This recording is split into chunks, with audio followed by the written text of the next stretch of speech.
Video games like Postal. Going postal. Going postal. New video game. It's called Postal. There are a lot of people that really wish we would go away, but it's never going to happen. Their whole premise is so over the top. It's so ridiculous. There was a video game called Postal. We just ran around shooting people. Oh, this is going to piss off your viewers, isn't it? Oh, well. Going Postal, The Legacy Foretold. A new documentary about the history of running with scissors. On Apple TV, Amazon, and Blu-ray. Go to goingpostaldoc.com. That's goingpostaldoc.com. And tell them In the Keep sent you. Hey man, are you tired? Coffee's just not doing it for you these days. Let's talk about something different. Let's talk about cacao. Cacao comes from the Theobroma plant. Broma means food, and Theo means, well, God. So why aren't more of us talking about this godlike food source? Packed with antioxidants, polyphenols, theobromine, which is like caffeine but without the jitters, healthy fat, low carbs, protein, magnesium, calcium, and the highest plant source concentration of iron known to man. Why aren't we consuming this stuff every day? Well, you can. Our partners at Cora Cacao offer ceremonial grade cacao, sustainably sourced, plant to paste from fair trade farms in the Mayan motherland of Guatemala. Cora Cacao is committed to delivering cacao products to you at reasonable prices in a way that makes the world a better place for all involved. Whether you're making morning cocoa lattes, iced cacao, hosting a meditation ceremony, or just doing alchemy in your mom's basement, Cora Cacao is committed to supplying you with the highest grade stuff for what you, your body, and your mind need. So head on over to coracacao.com. That's coracacao.com. Use promo code INTHEKEEP, one word, all caps, at checkout for 10% off your order. It's time to replace those bad habits with good ones, and using Cora Cacao for your energy and nutrient needs is a great place to start. I'm proud to call Cora Cacao a partner of In the Keep, and I hope that you will be proud to call them a new part of your daily routine. Much love.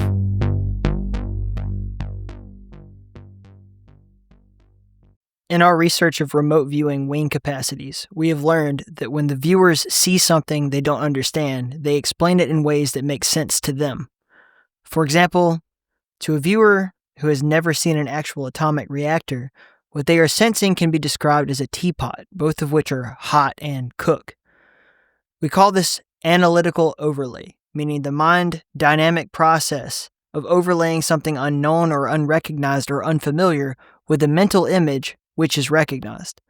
The psychic subject, in remote viewing a site with an atomic reactor, may well overlay the impressions with a teapot or a furnace because these are the memory images which come closest to what is being physically sensed. If you take the time to let the viewer study diagrams of atomic reactors and photographs of them and their surroundings, the next time they encounter one in psychic seeing, they are more likely to identify it correctly rather than call it a teapot. But in general, people do something like this all the time. When they encounter something they do not understand, they tend to interpret it in ways they do understand, and they arrive at an interpretation which really doesn't have much to do with what was experienced. In other words, they reprocess the unknown through what I call reality hoppers, and come up with something that fits their present realities, but which may not and probably does not pertain to the actual reality of what they experienced. People fill in the unknown with what fits their known. The proof here exists in the fact that when 5 people are shown something which is outside their experience, one of them might say that they don't know what it is, but the other 4 might produce 4 different explanations of what they saw. From Penetration by Ingo Swann.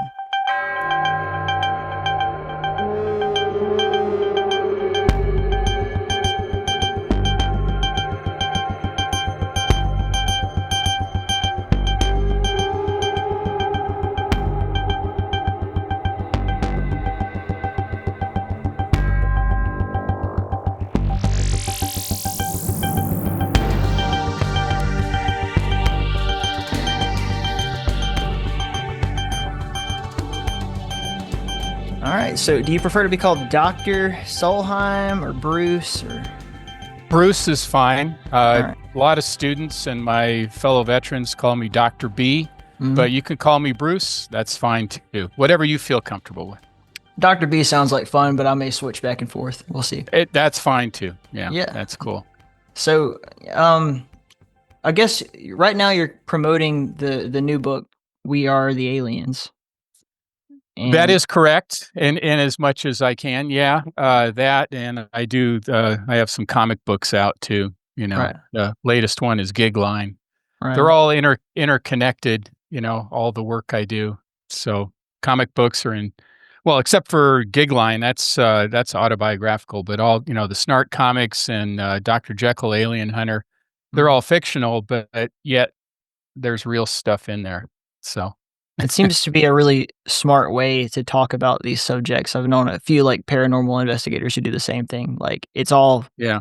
fiction, but it's based on real experiences so that I don't have to deal with the, pushback about some of these things. And people just are more open-minded to consume it. Like I always thought Zachariah Sitchin should have just published his stuff as a fictional novel and been done with it. Then he wouldn't have to have argued with anyone.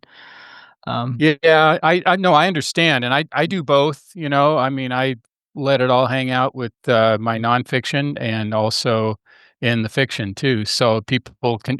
I think it broadens the spectrum for who's going to maybe listen to a couple of things and hopefully help them in some way. So that's the idea. Well, let's get started with let's just go all the way back to the beginning, and we've got a lot of time here, so we'll just work our way through. Okay. All right. So, when was the first time that you started to feel like you were in communication with something? The first experience, I was like 5 years old. Mhm. It was in northern Norway on an island called Andøya, which is 200 miles above the Arctic Circle. Yep. We were visiting my grandmother. We lived there for 9 years. I got very, very sick, and they thought I was going to die. And I was in my grandmother's kitchen in this old country house that I still own, by the way. And in this like little day bed, that old people use so they don't have to climb the stairs to take a nap. And I was crying, and my parents were there, and my relatives in the little village were there, and they're all saying, "Oh, this is not good." And I was crying and thought I was going to die. Couldn't move my arms or legs or my head. I was and I had a high fever. Mhm. Everybody kind of left the kitchen. I fell into a sleep, but I woke up, and there was a bright light up in the ceiling, and it was warm, and I was looking at it, and I remember I felt like everything was going to be okay. I stopped crying. I felt fine, and then I fell asleep a little bit. Next thing I know, I woke up, and my grandmother and my mother were in the kitchen, and I jumped up and started running around, and they said, "It's a miracle." And I said, "I saw this bright light," and I just as a child would describe it, just a bright light. It was warm. I knew everything was okay, and there was no bright light, obviously, that they could see. But and they said, "Oh, it's your guardian angel. It's your guardian angel that healed you. It's a miracle."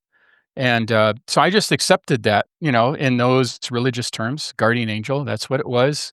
Made sense to me because it made sense to them, and it really started with that because I think an experience will open things up for you to more experiences. So that's the first thing I remember, although I think there were things before that. I just don't have a conscious memory of it.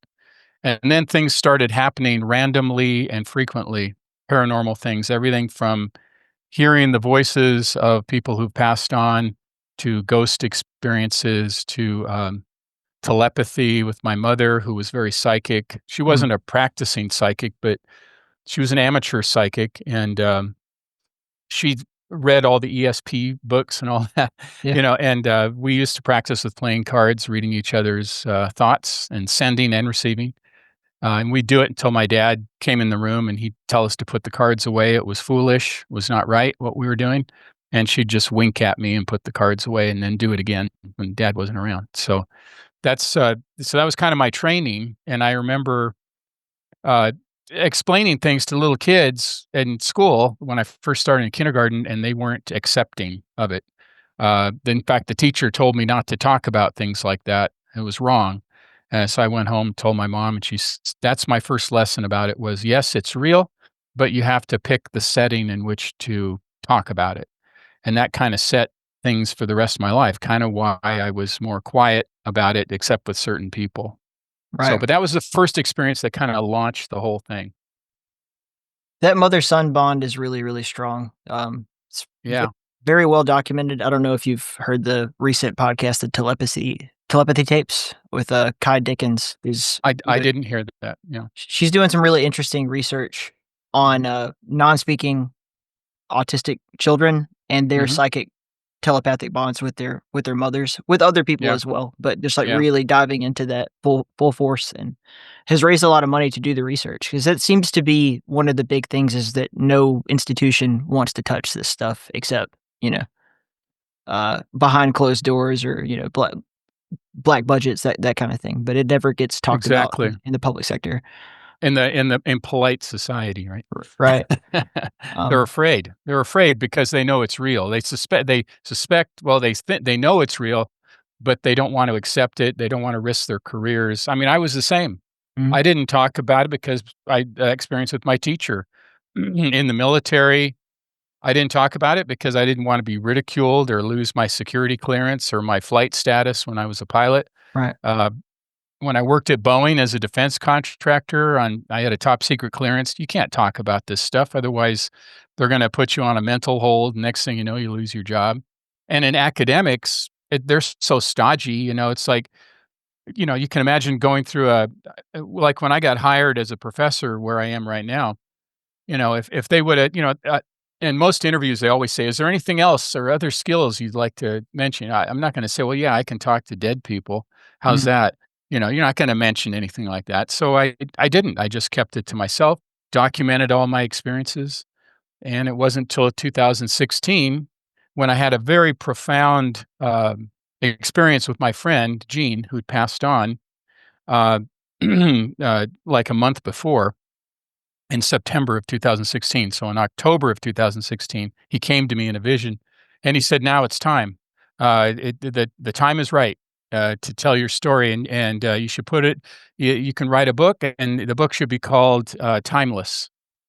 And I said, "Timeless," and he said, "Yeah, because that's where I am. That's where we all are. Mm. There's no past, there's no future. It's all just happening right now." And which perfectly explains the quantum world, and what a lot of quantum physicists think is going on with reality. But so I said, "Okay," and I set off publishing all my stories that I'd been collecting, and I haven't looked back. So, and that fits in nicely with what the New York Times article in 2017 Mhm. by Ralph Blumenthal in the New York Times, and the UFO, and then the other stories came out, and it's all connected. So it just wasn't the timing wasn't right really until then. But now you can't stop it. It's going to keep going. So You were a helicopter pilot in the Army? yeah, I did 6 years in active duty, 2 years reserves. Right. I was first a jail guard in Germany, and I had some weird experiences in Germany. My wife and I at the time, and she was also in the Army. I worked in a jail. I got out, was in the reserves, went to flight school, went back in on active duty, went to flight school, became a helicopter pilot, went to Fort Bragg, 82nd Airborne.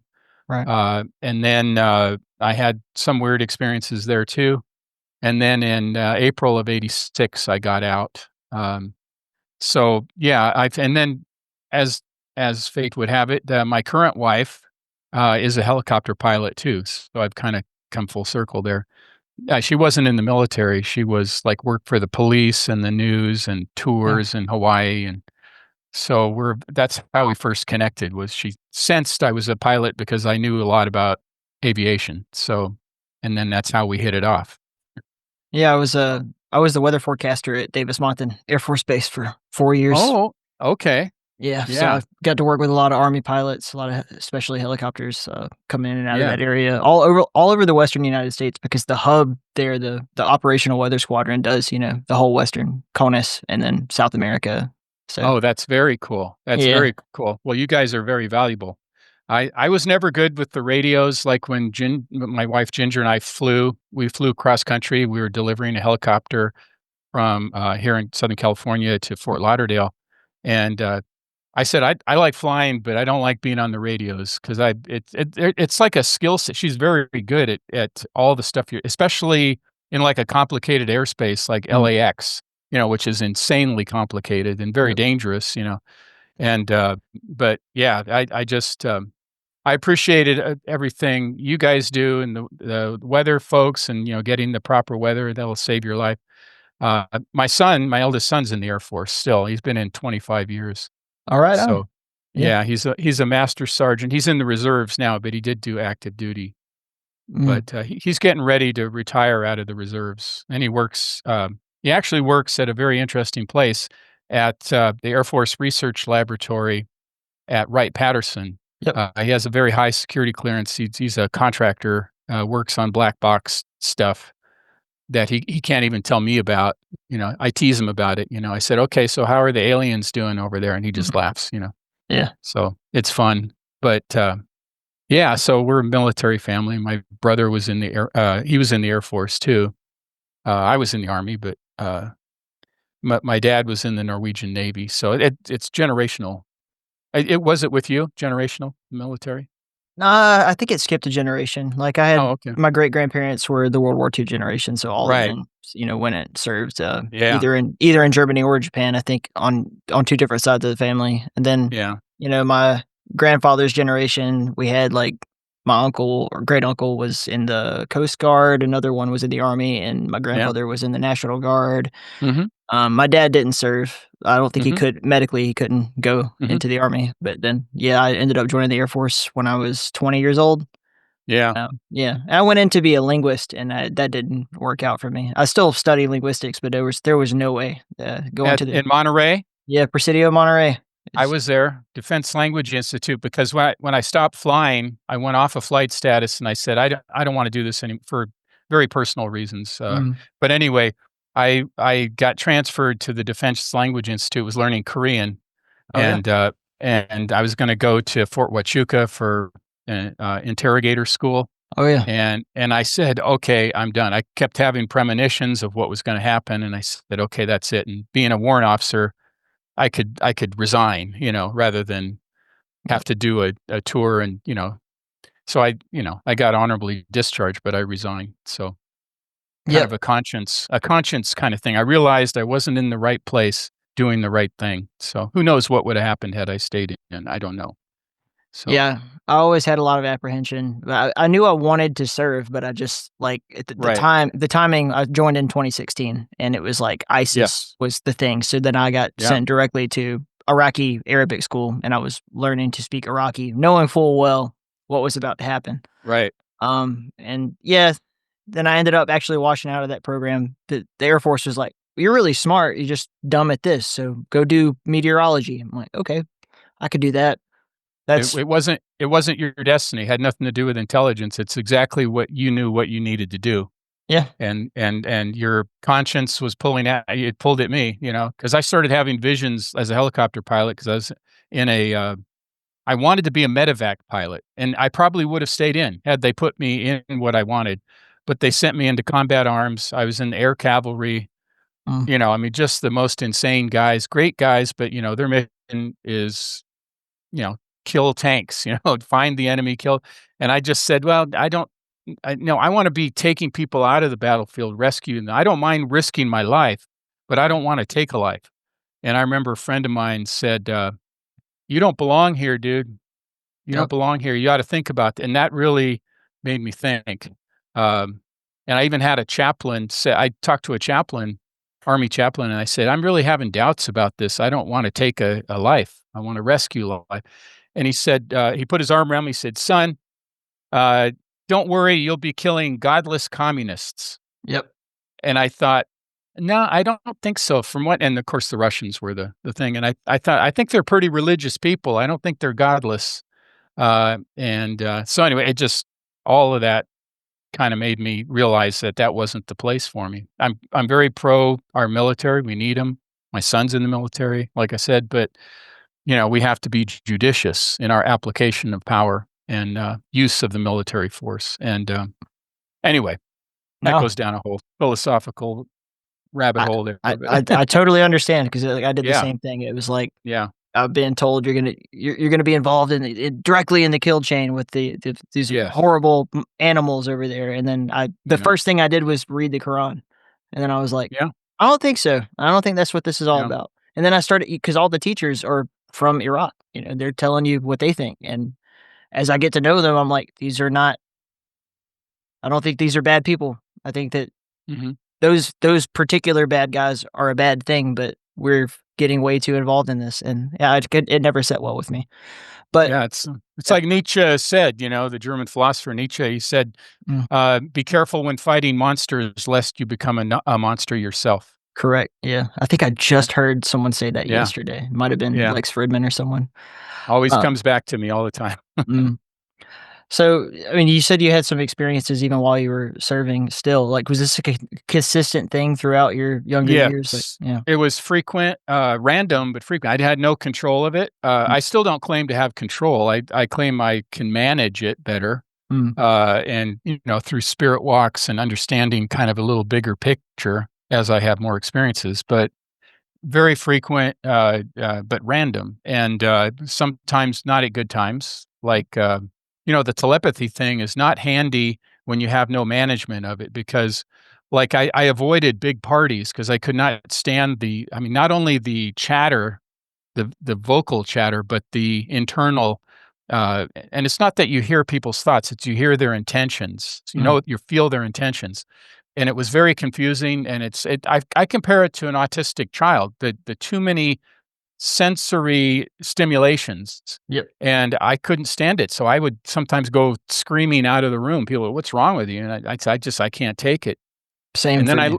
I learned how to adapt by, if I have to go to a party, I'll go to some place, I'll get one or two people and I will zero in on them and have the most intense conversation you can imagine. And then excuse myself and leave. That's the way, so I'm present, but I'm not, you know, spread out or whatever, listening to all this stuff or feeling all this stuff, which is overwhelming. So I can really sympathize with autistic people. I know what they're and I have and maybe the researcher you're talking about goes into this, but I think autistic people or people that have certain mental illnesses like schizophrenia, they might be extremely psychic and not even know it. I told that to a psychiatrist once who had never considered that for some reason. And he looked at me and he said, "That is a very frightening thought." And I It's said, "Well, I think it might be true." historically documented. I mean, Yeah. schizophrenic people are ostracized in the Western world, but Yeah. they used to be the shaman or the medicine man in Yeah. the tribe or the priest, whatever. Exactly. Like, they were the people who could get on that level with you. It's like, oh, you're just now seeing and hearing the voices. I've been doing that every day for the past my whole life. So yeah, It's like in the DSM-5, if you go when I went to the VA for healthcare because I'm officially a disabled veteran or me whatever. too. But, when they do the, mental intake or whatever, they have this little form and it says, "Do you see people who other people cannot see? Do you hear voices that other people cannot hear?" And I looked at the nurse and I said, "I'm gonna check no on your boxes here, but just so you know, yes, I do. And I Yeah. have my whole life."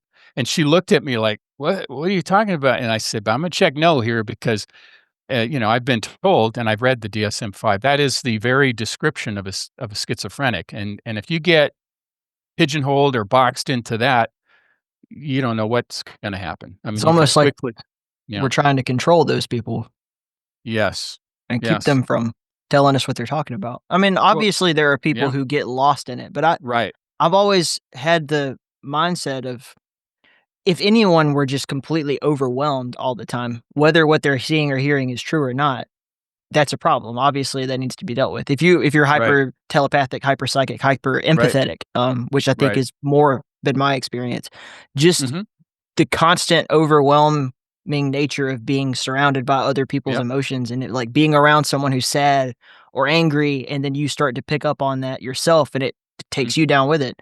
So I imagine if you're seeing people or hearing voices or whatever it is all the time, that would drive you crazy regardless of whether or not the condition you have is Yes. by definition Ex crazy. exactly. You have to keep one foot in the everyday interface that I Mm. call it of reality, which my wife helps me with that. My wife Ginger is very practical. and a very stable, practical person. And I will tell her some amazing experience I've just had, and she'll go, "That's really cool."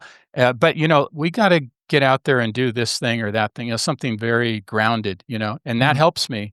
Yeah. If I was married to somebody who was also having visions and seeing UFOs or whatever, it might not be good. It might be you can never quite get grounded, and then you end up, pigeonholed as either a nut job or mentally ill, and so.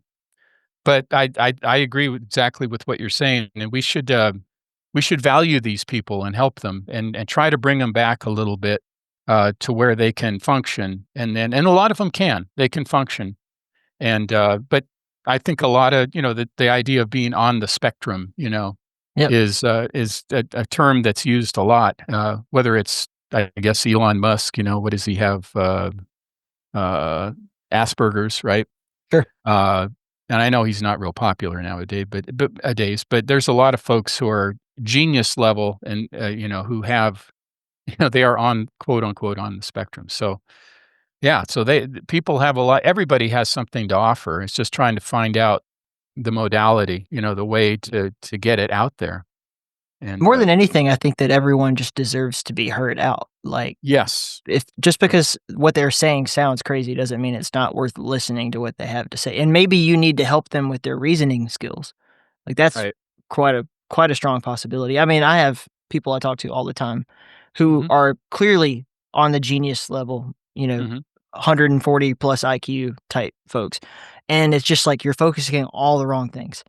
You're like getting all of the dots right on your little board with your red, Mhm. yarn everywhere, and then you're coming to a conclusion that is not the sum of its parts. Right. Right. And that's something you can help with, but I don't think it's helpful to just tell people to shut up or that what they're thinking Right. is crazy because you don't know. It might be that they're onto something. How many times throughout history have we had someone who's like, "I think Jupiter's got a bunch of moons up there," and then they're like, Mhm. "Nope." And also, I think the Earth is going around the sun, and they Yeah. told that guy to shut up, and he was right, Yeah. Yeah. and Or partially from intuition and not just from observation.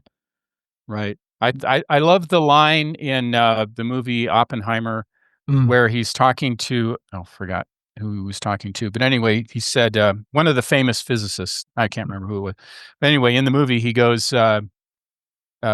he tells Oppenheimer, he said, "Yeah, these people know the physics, they know the math, and maybe you're not great in math," because I guess Oppenheimer wasn't the greatest in math. He says, "But you can hear the music." Exactly. I was thinking of Yeah. the same as soon as you brought up Yeah. Oppenheimer, I'm thinking of Yeah. the same line. Yeah. Yeah, That's like one of that. my favorite lines in There are there. He people said, who can read the notes and play the song, yes. and then there's people who can hear the music. Yeah. They can hear the music. And Miles Davis, I saw an interview with him, and they Mm. were talking about him, and he said, "Do you like hear the music as you're composing?" He said, "Oh yeah, I hear it." In his Miles Davis way. It's so cool. Yeah. I can't do it, but yeah, I hear the music. He said, "I'm hearing it right now. It Mm. never stops." That's a genius. He's drawn that from the ether. He's drawn that from what's all around us all the time. If you have access to it, That's and what they said about Mozart as well, that he yes. just, he'd have the whole symphony in his head, and it was like a Yep. chore to have to put it down on paper. Like, that's the hard Yeah. part. And Yeah. but you see that with kids, like, I think every really smart person in school goes through math class at some point. The teacher's like, "Show me your work."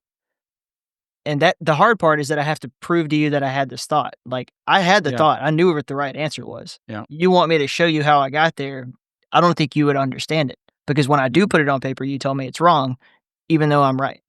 Um, and I've seen so many different versions of that, where someone's like trying to understand the process by which you got there, which is important. I mean, to replicate. But some people clearly are just in more intuitive brained. They can just get there. Yeah. Mm. And they might not exactly be able to mechanically explain it, Mm. but it's true nonetheless. And sometimes it takes other people time to catch up Mm. to, well, how'd you get there? I don't Wow. understand how you get there. Sure. But and yeah, so I value other people, what they can teach me. I think everybody you meet, whether it's my meeting you right now, there's a special reason for that. That's opening something in my mind that's going to take me in a different direction, perhaps to explore something, and maybe vice versa. I always feel like other people have things to teach us, even if it's like people, the worst kind of snobbery is intellectual snobbery. And you encounter that in academics. It's so terrible. One of the smartest people I ever met did not even finish high school. He was, in community college where I teach, it's open access, right? People can get in. And this guy was so smart, and he had got his GED or whatever. And this guy was so intelligent, and yet he had no credentials or whatever. And that's what people are looking for, to open doors for jobs and so forth. Unless you're very lucky and somebody in a position of power recognizes it and pulls you in. But yeah, it's a shame. And like when I was given even within, if you have the credentials, then there's a pecking order within the credentials. Like I was given a presentation at a American Historical Association get together. I think it was in Minneapolis many years ago, and the panel was announced. I was on this panel, and the moderator said, "Okay, here's Dr. So and so from Harvard educated, so and so, from Yale," and then they came to me and they said, "And here's Bruce." I was from Bowling Green State University. I mean, who cares? But it's a mid-level. It's a good school, but mid-level. You're not going to get in the door to a major university with that degree. I didn't really care because I like community college because everybody I teach is a salt to the earth person. 65% Hispanic, mostly lower middle class. They work, they have families, they're real people, like the people we served with, like in the military that I served with. That's my mission, and if I got a job at, some prestigious university, I probably wouldn't like it. And in fact, I did teach at a private university at Pacific Lutheran University, very expensive, up in Washington, and all my students were like the children of very wealthy people, ambassadors, stuff like that, because who else could afford it? And they didn't like me, and I didn't like them. I didn't get along. I mean, I tried to get along with them, and some of them it was fine, but a lot of them expected me to act like their fathers or their mothers, the high society thing. And my parents had sixth grade educations. I was the first one to go to college. I was in the military, all that stuff. So it was hard for them to relate to me the way I was. And so that was not my place. And I got a job at community college, and I've been here 28 years. So, and I love it. I still love it. I could retire, but I keep going. When I said earlier, I don't care, what the administration thinks in my college, but I do really care because I want to keep teaching. Yeah. But they're not going to get rid of me. They can't get rid of me. You're listening to KEEP in the Keep. Please take a moment to tell at least one other person how much you enjoy the show. That's right. Grab that link and send it to that buddy you're thinking of who you know would be interested in what we're talking about right now. Maybe post it somewhere. I know it seems scary, but you can do it. I believe in you. Don't hesitate to leave a comment and a 5-star review, a like, wherever you're listening. And if you want, Patreon supporters for this show get episodes early, access to our secret Discord channel, chances to suggest questions to our guests, our games, and whatever else I can do for you. Every little bit helps. This podcast directly supports my ability to do what I love and take care of my growing family. The link is in the show notes. Thank you, bless you, stay in the Keep.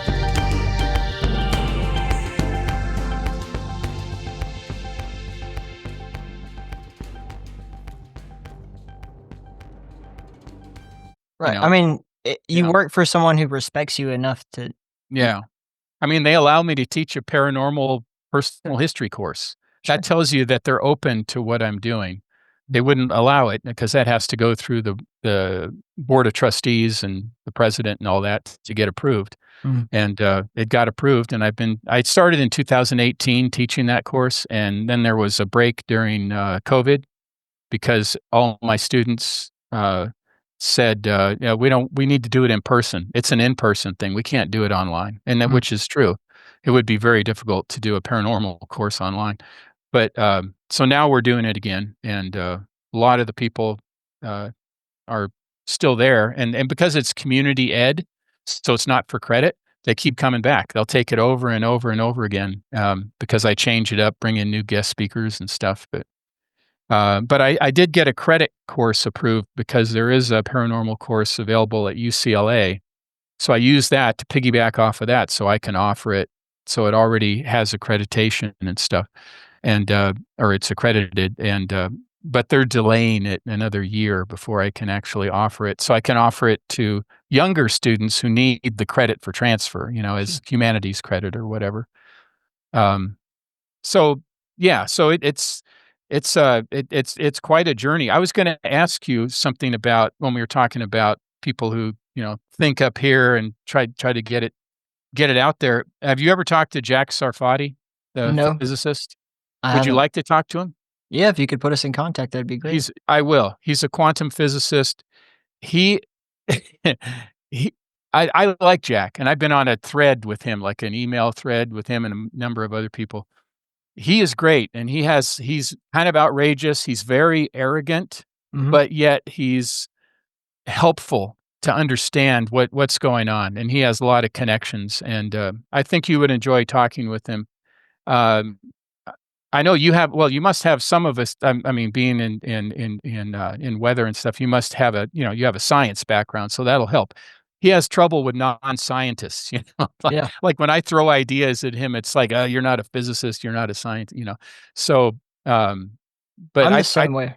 Just I was a really rigid, yeah, totally 100% by the numbers when it came to yeah, thinking and reasoning or anything to do with yeah, paranormal stuff. I was yeah, always open to the idea that it existed because my mother was really psychic and still is, hmm and it was oh, in cool, my like, people talked about this around me, and I just didn't have these experiences, so I was just closed-minded about it. I'm like, "No way." And then I would be the one in the room arguing like, "Yeah, but there's no evidence. Like, show me something like, any," and then over the course of life and years and, things happening, I think for me, it was kinda like the Saturn's return deal. Like, I got hmm around 27, became open-minded all of a sudden, like, yeah, I'm being really, really stupid because I'm just demanding that everything has to be inductive instead of deductive. hmm That doesn't even make sense. Why have I been doing but I've been trained to think that way, obviously. yeah, Yeah. yeah. So I mean, Jack Sarfati, he's open to all this stuff because of his Mhm. own experience, but Right. everything he has he says, oh, it's simple physics, it's like, okay, simple to you, but maybe not to Yeah. 99.9% of the people. So he's way up here, Yeah. and he expects you to jump up there with him, but and he's cantankerous as hell. I mean, he Mhm. is, but he's playing an important role. So I try to, if I can, turn you on to a couple of people. I got a lot of other people I can mention to you. I'll, like Sure. privately communicate with you. That I think you'd enjoy speaking to. I'd love that. So, Yeah. yeah. I'm always open-minded. I think it was your publicist had reached out to me, about several authors that are kinda in the Yeah. same realm. Mickey. Yeah, Mickey. Mickey Mickelson. Shout out to Yeah. Mickey. Yeah, great Yeah. guy, Yeah. so far. He is. He is a Yeah, good guy. and, yeah, so I was just like, "Yeah, this is like a gold mine. I'd love to talk to all these people. Just send them on over. No problem." Yeah. I belong to an organization called CERO, which is the Close Encounter Resource Organization. They changed Mhm, it from research to resource so they don't sound too, academic. And I know all those people. I've been in that organization. You got people that are professional people, like you might have heard like Terry Lovelace, who was in the Air Force when he mhm. had his dual abduction experience, and then Yvonne Smith, who's been a hypnotherapist for like 35 years. You Knew know, David Jacobs, and J. Allen Hynek? they. Yeah, I know who he is, but I don't know if any of them met him. That Okay. I'm not sure of. I know Yvonne, who's the president of CERO, was friends with, was it Stanton Friedman? Is that Stanton Friedman? The scientist, the nuclear scientist guy, and all the other big names in ufology. John Mack, she knew, she's Mhm. been around. Obviously John Mack's been gone for a while, but anyway, so yeah, those people. There's some really good people there.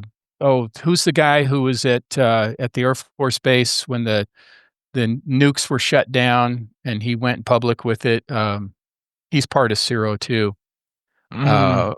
Uh, oh God, now I can't remember his name. Anyway, it's terrible. But yeah, so I'll put you in touch with those guys. I think you'd men and women that are in that group that are really nice people. An attorney who's a friend of mine who's part of that, who he is working with some. I don't know how much I can say. He's working with some of the whistleblowers. I'll just put it Sure. that way.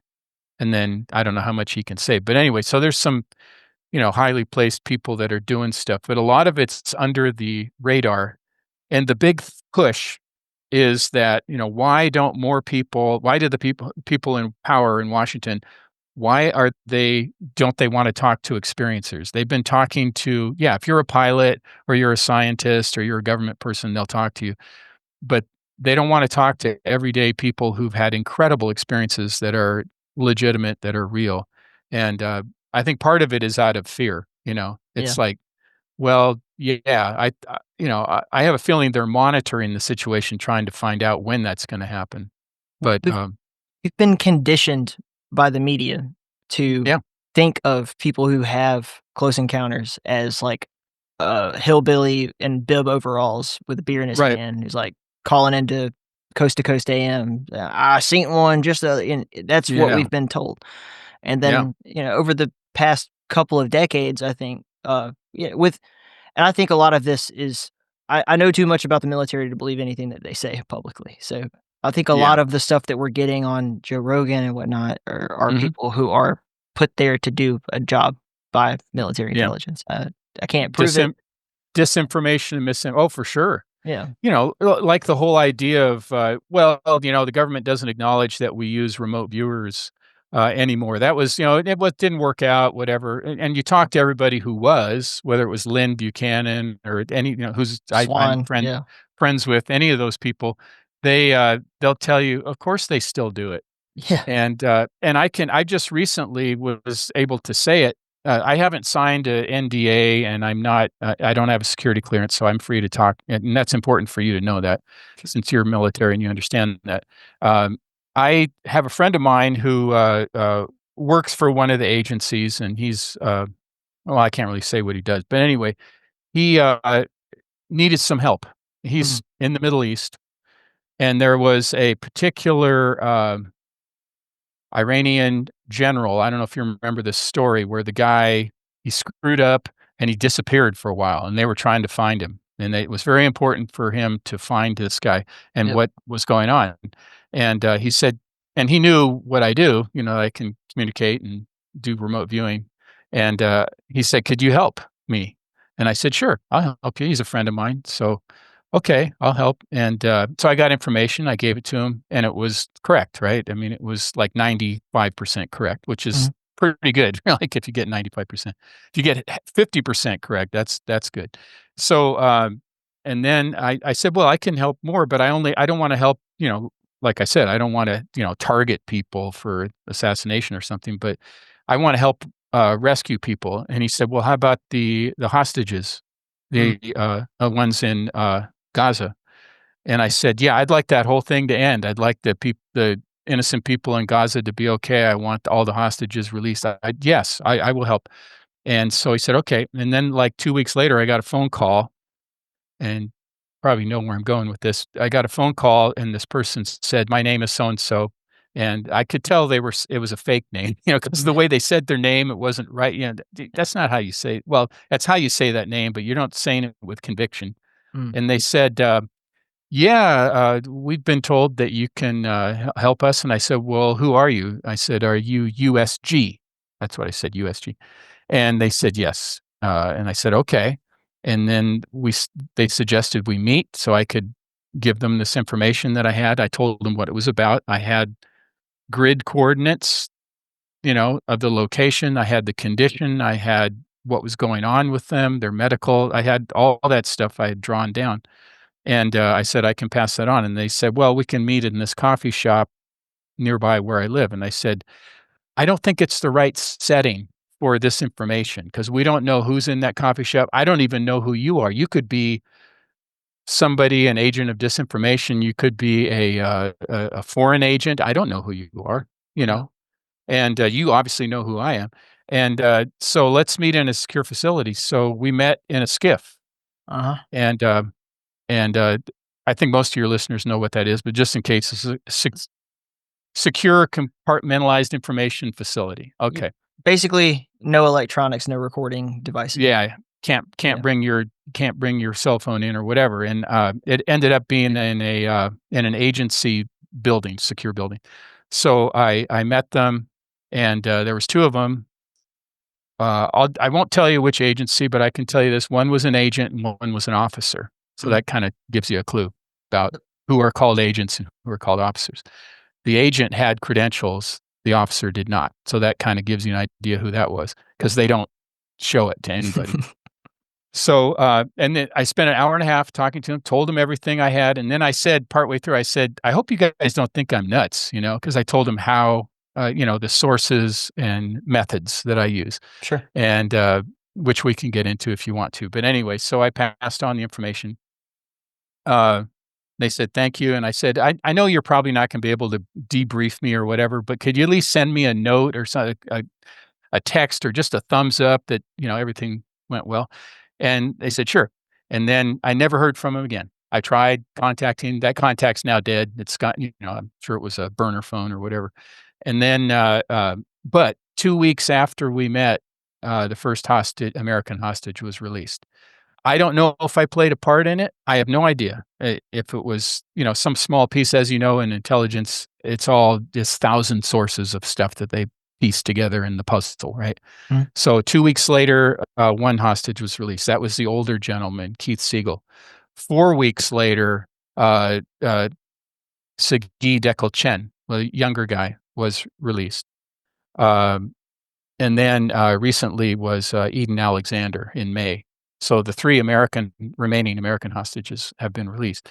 I don't know, and I had information on all of them. Now, I don't know if anything I said helped, but they took me seriously. My spirit sources that I talked to, I call them my spirit family and my star family. Yep. They said, oh yeah, it helped, and they took it seriously. They said there was some resistance at some levels, but they, got the information disseminated. So I like to think that I helped in some way. Now, I'm not saying that to brag or anything. I'm saying that to say they use whatever sources they can. They'd be foolish not to when they know it's real. Yep. Most of them know it's real. So however they can get that information, they're going to utilize it. They'll verify it, they'll whatever. And even my friend, he just to prove to me that they know what's going on, like we met one time and he came over to the house and he said, are you still in touch with your ex-wife? And I said, no, I'm not. He said, well, that's good because you know who she was, right? And I said, well, I knew she, she didn't like Americans, which was weird that I was married to her. But anyway, that's a whole other story. But he said, oh yeah, she's on the list. She's on the no-fly list. She's on the enemy's list. And she's not only anti-American, she's actively working for those who are trying to do us harm. And I said, well, that doesn't really surprise me because it ended up that she really did not like me. In fact, it was funny. The first time I met her, she was like, she thought I was Canadian, so I was cool, right? Mm. And then we got involved or whatever in graduate school. And then she somehow, I don't know why she didn't know, but she said, you're American? Because I was talking about being in the U.S. Army. She said, what? Wait, I thought you were Canadian. No, I'm an American. She said, oh, no, I don't. And then she said, you're not allowed to talk about the Army, your military experience, none of that. So that should have been a red flag. I should have just said, okay. But anyway, long story short, they knew about her. They knew what she was up to. And so, because I'm friends with this guy who works there, they check in. Mm. So obviously when they gave me the call and had me come in and do that, they already know who I was. So they had vetted me already. But I never signed an NDA, so I can talk about that. I'm not mentioning names or all the details other than that significant thing that I think it helped. But the point is that it's real. That seems to be common practice, by the way, for people listening. Yeah. When they consult someone on something like this, they'd leave no paper trail. So including an NDA, because if you have an NDA, then you could prove that it happened.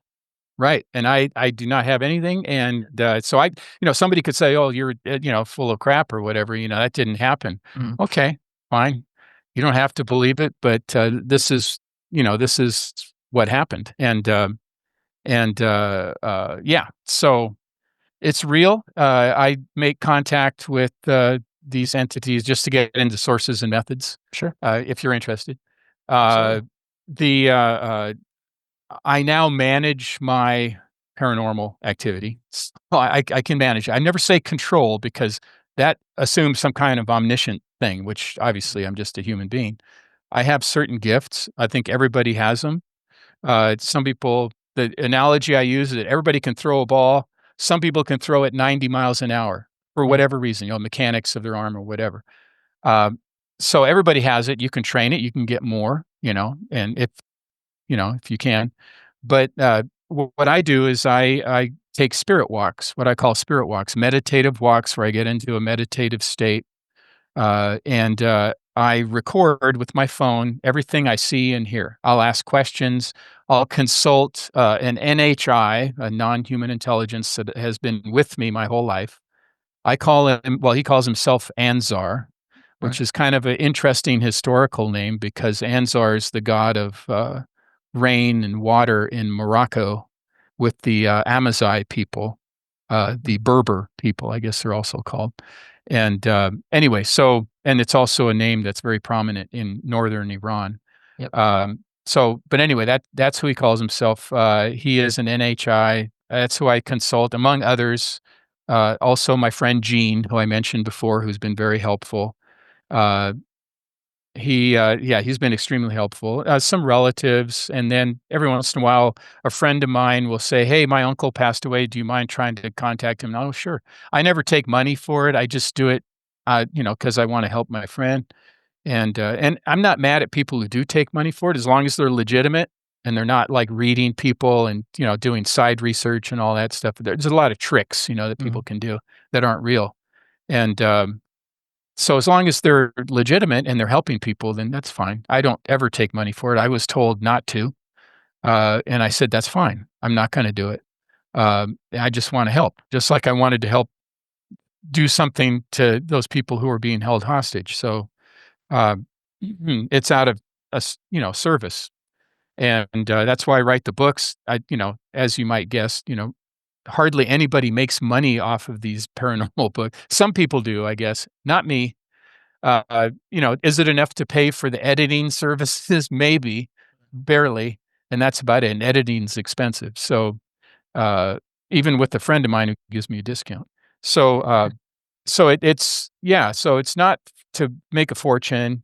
It's not for to promote myself as some kind of superior person, because I'm not. I'm just Bruce, Dr. B, whatever, the son of a carpenter and a maid. My mom was a maid, my dad was a carpenter and a fisherman. So I'm just a regular guy that just, if some reason I had these gifts, now I know why I have them and I want to help. So I'll go on, I'm very glad to meet you and be on your show and talk about this stuff. And if people are interested in doing this, the advice I would have is to follow your heart. Always keep love in your heart and operate from a position of love. If you do that, your actions will be helpful. If you don't start with that as the premise, then you have to question your actions. And it's easy to go down, like in Star Wars terminology, to the dark side, because it's easier. The dark side is easier. And it's very tempting. The right way, because with these abilities, and if you hone them, you can do terrible things, like with remote viewing, you could do some really terrible things, and hurt people. And I don't want to do that. I want to, just like when I was in the Army, I wanted to be a medevac pilot. So I'm thinking this is a spiritual version of a medevac pilot. Yeah. How can we help people, help children? Like my friend Lynn Buchanan, who worked on Stargate. He had a bad experience with the military. He got out with that. There was an assassination and innocent people got killed. And he said, okay, I'm done. And now what he does is he spends his time teaching people and finding missing children. That's what he does. And he's an older guy now, late 70s, I think, but still going. Offers his course online too. Yes, he does. Yeah, he's a really nice guy. I think he lives in Alamogordo or Las Cruces or somewhere in New Mexico. I forgot where it was, but good guy. Very spiritual place. Anywhere in Yes. that Yeah. Santa Fe Yeah. to White Sands to Hollow Yes. Clovis Yeah. triangle. It's very Yep. beautiful. Yeah. They call it the land of enchantment for a reason, I would say. Yes, that's true. And my friend Jeffrey Mishlove lives in Albuquerque. I'm good friends with Jeffrey, and he's done little blurbs on my book. So that it's always very helpful when he agrees to do that. And I've been on his show several times and recommended people to go on there. And he's always been very kind to me, a good guy, and has been very successful with what he does. Opened a lot of people's minds, and I think people in power do listen to him, even if they don't acknowledge it. Well, there's a tremendous amount of that goes on where, someone provides the work or the information and then they just don't acknowledge that because you can't prove it and then take credit for whatever the results are without necessarily even taking credit for the process. Yeah. I've fallen victim to that myself a few times, whether that be in, this kind of stuff, military or, private business. That's just always going to be the case. Yeah. Do you know Dean Radin, the scientist from IONS? I don't. The Institute of Noetic Sciences, started by Edgar Mitchell, the astronaut, right? He's the chief scientist. He's a friend of mine, Dean Radin. He'd be good for you. I'll hook you guys up. I think he still does interviews. He's written a lot of good books. Real Magic is one of my favorites that he did. But he's a good guy, and another genius level scientist guy, but very good sense of humor, dry sense of humor. But he would be interesting. I'm not sure if he's working on a new book or not, but he's the one who told me that they did a survey through IONS, Institute of Noetic Sciences, and of scientists and engineers, professional scientists and engineers and technicians, and 75% of them acknowledged paranormal experiences, but very few of them ever say it publicly. So these folks know, but they run the risk of losing their funding. Just like I chickened out of telling anybody when I was in the military or corporate world or even early academic career. I chickened out because I thought, okay, I'm going to get fired. I'm going to lose opportunities. And I even had a former student of mine who went on to a prestigious university as a researcher. And when I came out with my first paranormal book, she told her mother, who I knew through the baseball world, my youngest son plays baseball. And she told me, my daughter read your book and she says, you've just committed academic suicide by what you've done. Yep. And I said, well, I don't think so. I think the time is right. But that's the prevailing, most of the folks feel that way.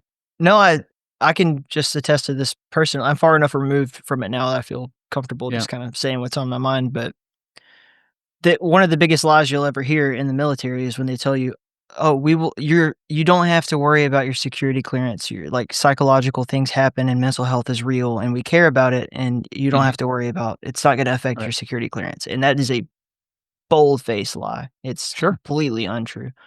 And everyone knows that. So you have this culture of people who could be reporting useful things to the military that they just will never, ever speak about it. Whether that be paranormal or just something that they actually saw, heard, felt, dealt with, whatever, or just dealing with in their personal life that they need to get off their chest so that they can focus on their work. Right. But I mean, it's insane. I will say I can say that the Air Force has made a lot of progress over the past decade or so.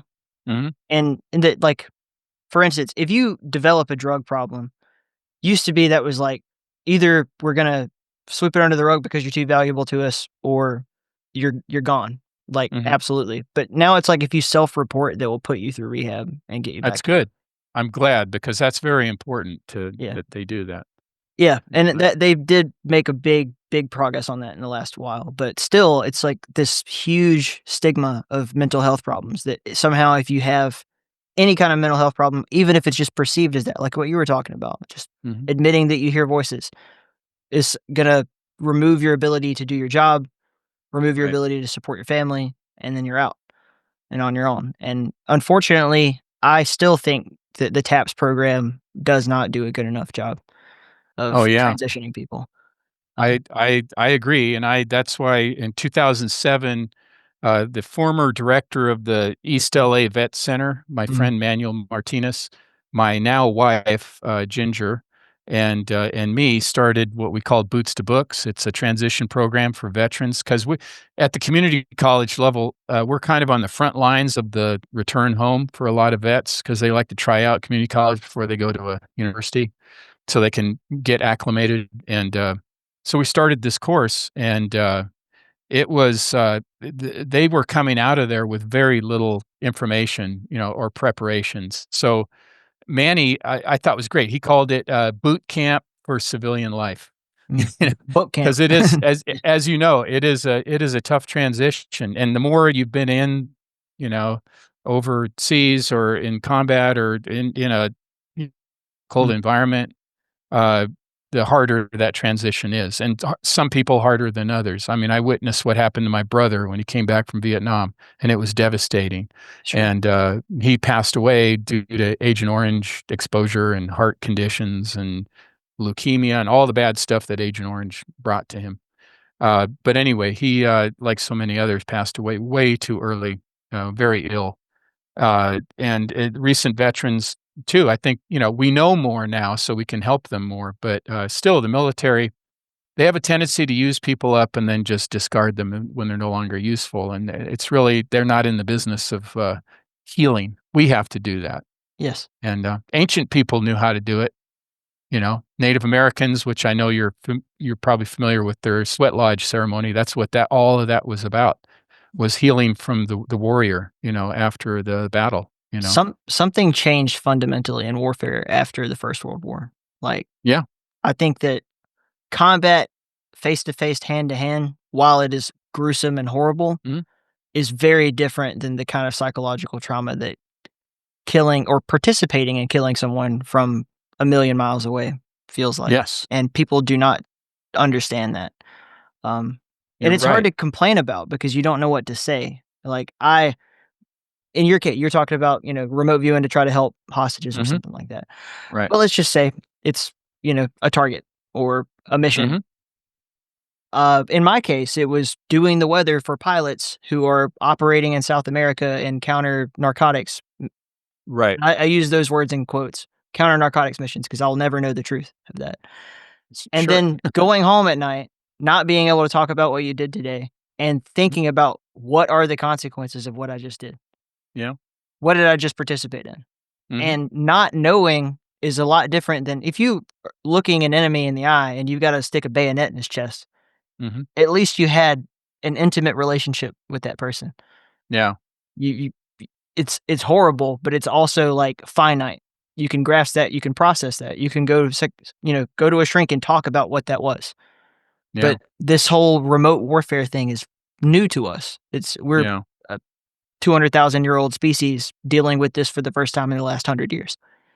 Yeah. No, you're right. And my the chaplain who performed the marriage ceremony for me and Ginger is a retired Air Force colonel. He was a chaplain at Azusa Pacific University. He's now retired, like I said. And part of his job is he'd go to these remote bases where they did the where the drone pilots were here in Southern California, also in Nevada. Yep. And they were having a lot of problems just for that very reason. And he told me one particular case where the guy was doing a mission. Obviously, they killed some. They can see it on their video screen. Killed people. Some innocent people got killed, of course, too. Collateral damage or whatever they want to call it. And so he went home. And when he got home, his kid was playing a video game that looked a lot like what he was doing for real. And he freaked out and lost it. Yeah. And so there are a lot of cases like that where the people, and it was really depicted well, I think, in a movie called A Good Kill with Ethan Hawke. I don't know if you've seen that movie, but it's several years old now. But and he said in there, he was a former F-16 pilot for real, and he transitioned to being a drone pilot because he had some admin problems, he got in trouble or whatever. And he said when he was debriefing, he told his superior, he said, "You know what? I feel like a coward I don't have skin in the game. I'm out there killing people. I'm not risking anything. Yep. And so his alcoholism got the best of him in that movie or whatever. But anyway, so that's the idea, and it's we've removed ourselves.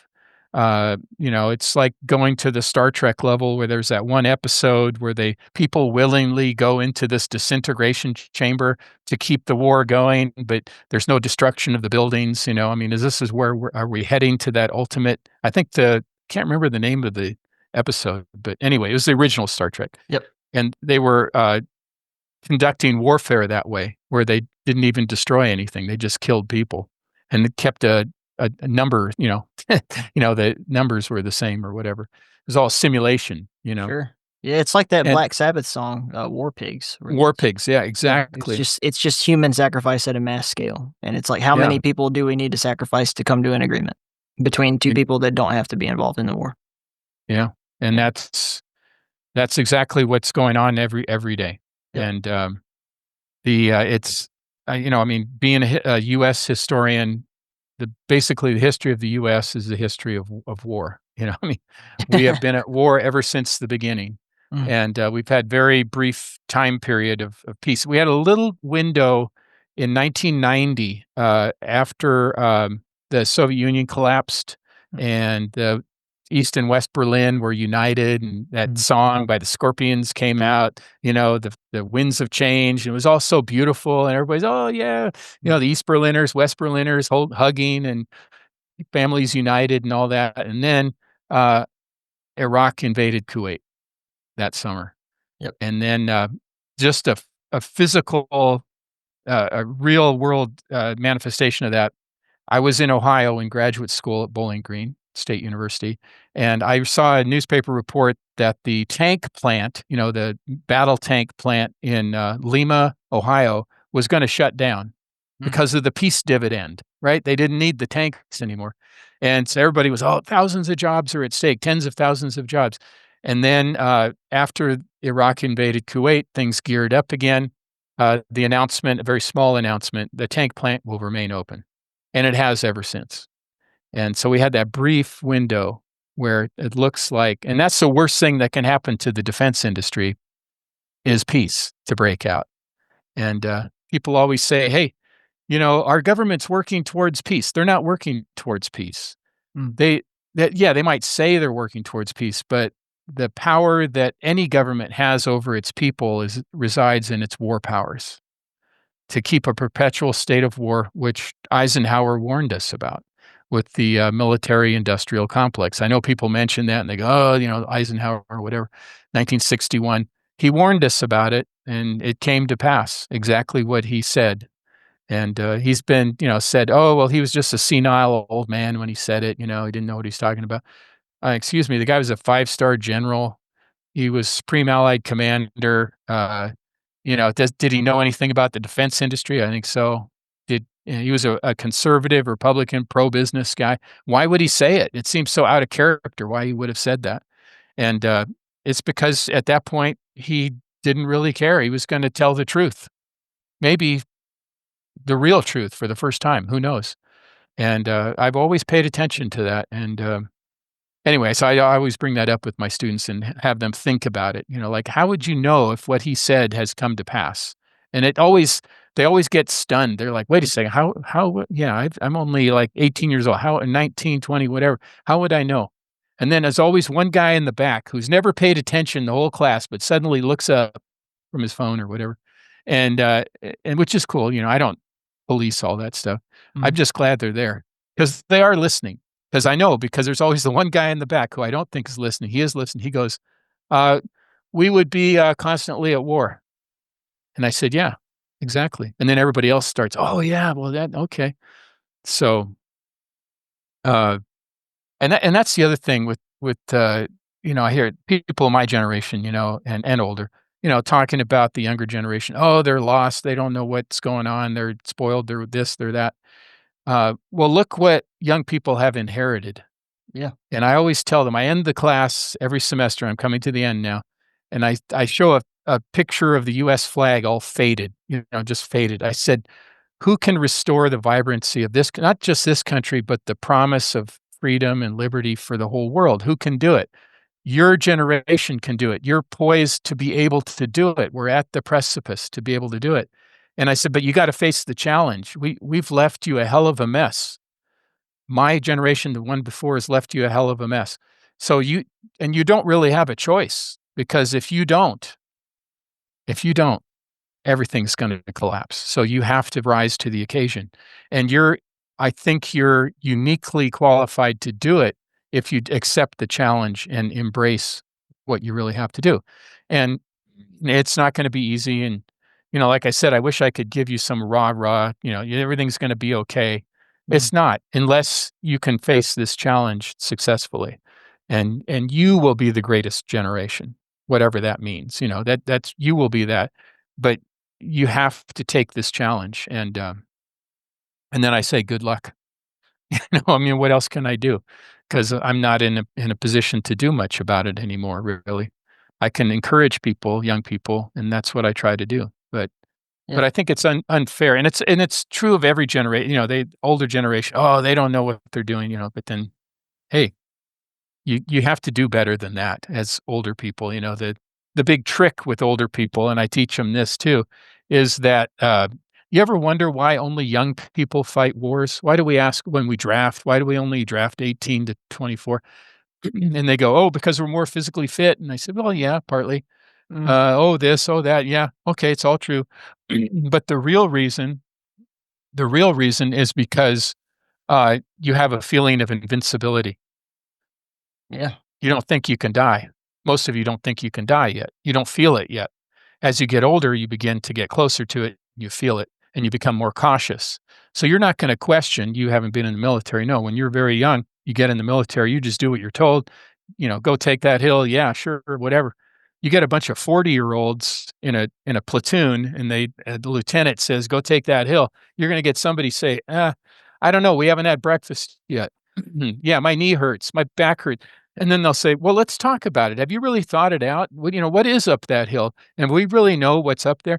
You can't have a platoon of people doing that in the military. Everything will break down. It's like me questioning whether I should be in the air cavalry or not. It can't function like that. My friend was right. He said, you don't belong here. Yeah. Because you can't have a group of people who are asking those questions. But yeah, go ahead. Sorry. I was just going to say, example. I'm not going to say his name just to avoid him being embarrassed or whatever, but one of the greatest weather forecasters on the planet is a guy who still works at the 25th Operational Weather Squadron. I'm talking, he's the number one synoptic weather analyst in the country, probably the world. Was attack P in the Gulf War. Okay. And I'm talking to him, this is probably 2020, 2021, something like that. We're just sitting there in his office, and somehow or another the Gulf War comes up. And he's like, yeah, I remember going over there and all that stuff. That was a crazy time. And then I started talking about the history of it. I'm like, yeah, it was wild. Like Saddam wanted to take over Kuwait, even though we had separated that after the Ottoman Empire fell and all that stuff. And as I get to talking, I realize he has no idea what the hell went on there. He just showed up, did his job, left, and then here we are 30 years later, and he's like, yeah, I never thought about it. Not once. Like, it never questioned why we were there or what we were doing. I just did what I was told. Exactly. And to further, make this a little bit more disturbing, while I was when you take your NCO exams, part of that is the history, like military history. At least in our case, it was Air Force history. And traditionally, that's, from the dawn of the Air Force, well, really from the dawn of the Army Air Corps up to now. And I'm going to say this was 2020 or 2021. They removed everything in the curriculum prior to 9/11. So there's no history taught before September 11th, 2001. And then the Global War on Terror is the only thing they teach. Wow. Okay. And they don't want any distractions. They don't want you to know these things, because they don't want. I had so many students, because I was instructor there for a while. So many students come in, and we were at this point now where you're getting an 18-year-old They were not born in 2001. And we're telling them, what we're doing in Afghanistan, what we're doing in Iraq, this is what we're doing, all this kind of stuff. And they're like, I never really thought about this, but why are we even over there? Like, what are we doing in Iraq? And I'm like, well, how far back in history do I need to go to explain the story? So I'm like, okay, so there was this empire called the Ottoman Empire. They fell after World War I. Then we arbitrarily, between us, England, and France, divided up the entire Middle East into all these different little countries that they really weren't before. And some of that's based on tradition, but a lot of it was based on things like, we don't want Iraq to have a big navy ever again, so let's put Kuwait right here. Right. And then in the 70s, after the CIA trained and I'm going through this whole story, none of them know what the hell I'm talking about. Right. Nothing. Like, they've never heard this. It never came up in history class. Never saw a documentary about it. Anything like that. And we have just a whole generation of people who are fighting in a 25-year-long, 30-year-long war. They have no idea what it's about, why it happened, how it happened, anything, and they don't question it. And they're told not to question it. And our education system is doing that seemingly on purpose. I don't mean to be one of those, like, I don't want to be the old guy who's like, kids to these days, but they're not taught history at all. They're not taught reasoning skills in school. Period. Like, when I was in school, we got like a classical education. I learned about the Greek gods, and I learned algebra, and I learned U.S. history, and I learned world history, and I went to Alabama public school. It wasn't anything special. And the same group of people coming out of the same schools now don't know shit about anything. And it's disturbing. It's like, you are so easy to manipulate. These are the kinds of kids that are, going on TikTok and seeing the Tide Pod challenge and thinking that's a good idea because they've not been taught to reason. Right. They're just easily influenced by things in the moment. And that is so scary to see. And I'm not saying that to criticize them, because I want people to be educated, to be happy, to be able to act in their own best interest. Yet they're purposefully, like, it's almost like clipping the wings off of a bird, or declawing a cat. They just take away their ability to defend themselves. It's the opposite of what we should be doing with education, which is to empower people, not to disempower them or manipulate them. Correct. And well, I think of that old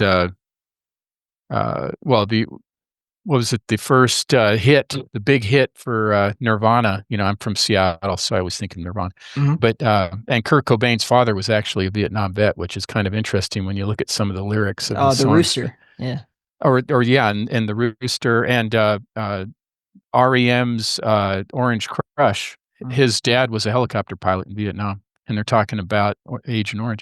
Anyway, so there's a line in "Smells Like Teen Spirit." It's something like, here we are, entertain us, or whatever. And it's like a prediction of the future.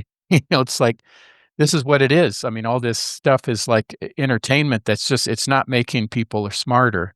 It's dumbing them down. It's numbing them to reality and explorations of reality, and just so they can become more compliant. And I think that's why when people talk about UFOs, they talk about disclosure. We got to force the government to do disclosure. And I say that's other directed.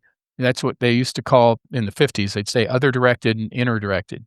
We need to be inner directed. So I don't call it disclosure. I call it revelation. And I don't mean in a biblical sense. I mean like to reveal from within. We know what the truth is. You just have to allow it to come out of you. You've had experiences, they're real. Don't make somebody doubt yourself, that these things are real. So it's really revelation, not disclosure, because disclosure, you could wait forever. And it's being manipulated every day. As we speak right now, it's being manipulated in Washington, even though they have these hearings, they have whistleblowers. You don't know what the truth is because you're assuming the government, like, we talked about before, is going to tell you the truth, but the military or the government or whatever. Some of them might seep some little bits of truth in there, but then there's a manipulation package with that. So just so they can control the narrative, and they don't want to lose control of the narrative, because when they find out that and this has been said before, but it's very important to say this, if you acknowledge that UAPs or UFOs are real, then you have to say, well, who's driving them?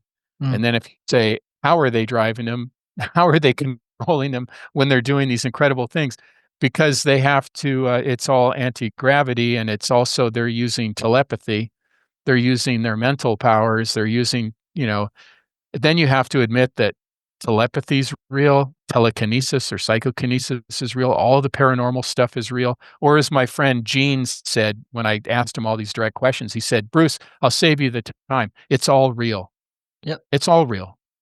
And they would have to admit all of that and all this stuff. And then that makes it very dangerous, because then you could live in a world where everybody can start practicing this stuff, because now the chains are off, the blinders are off, and everybody can live to their full potential, their real potential.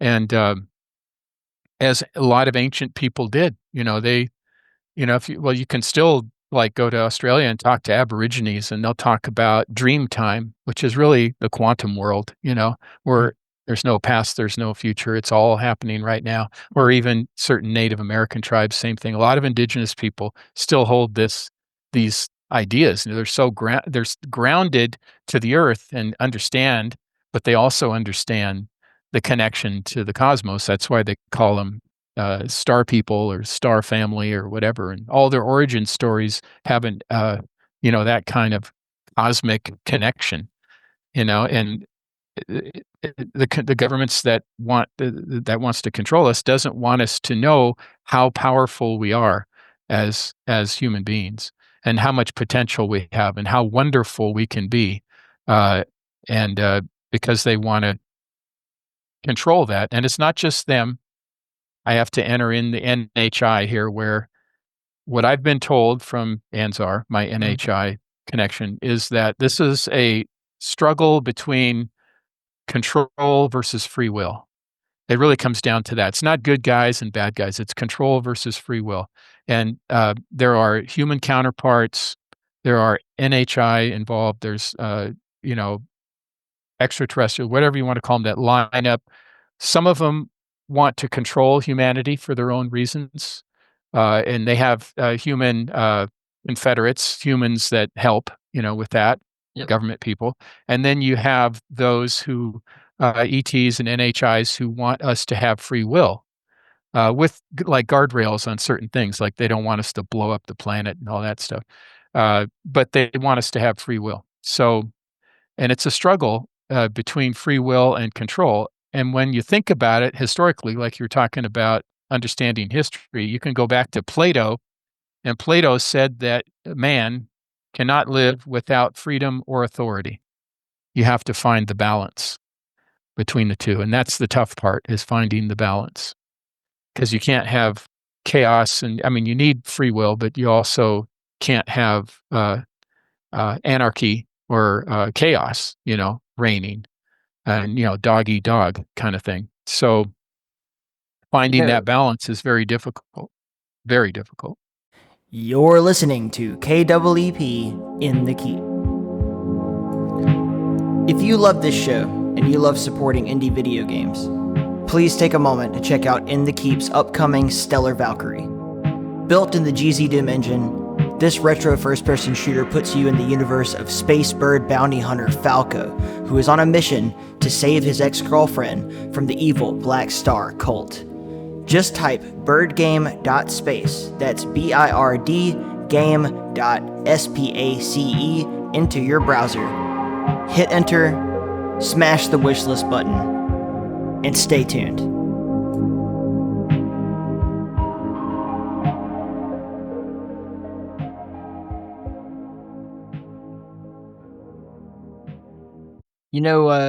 Professor David Jacobs? By chance?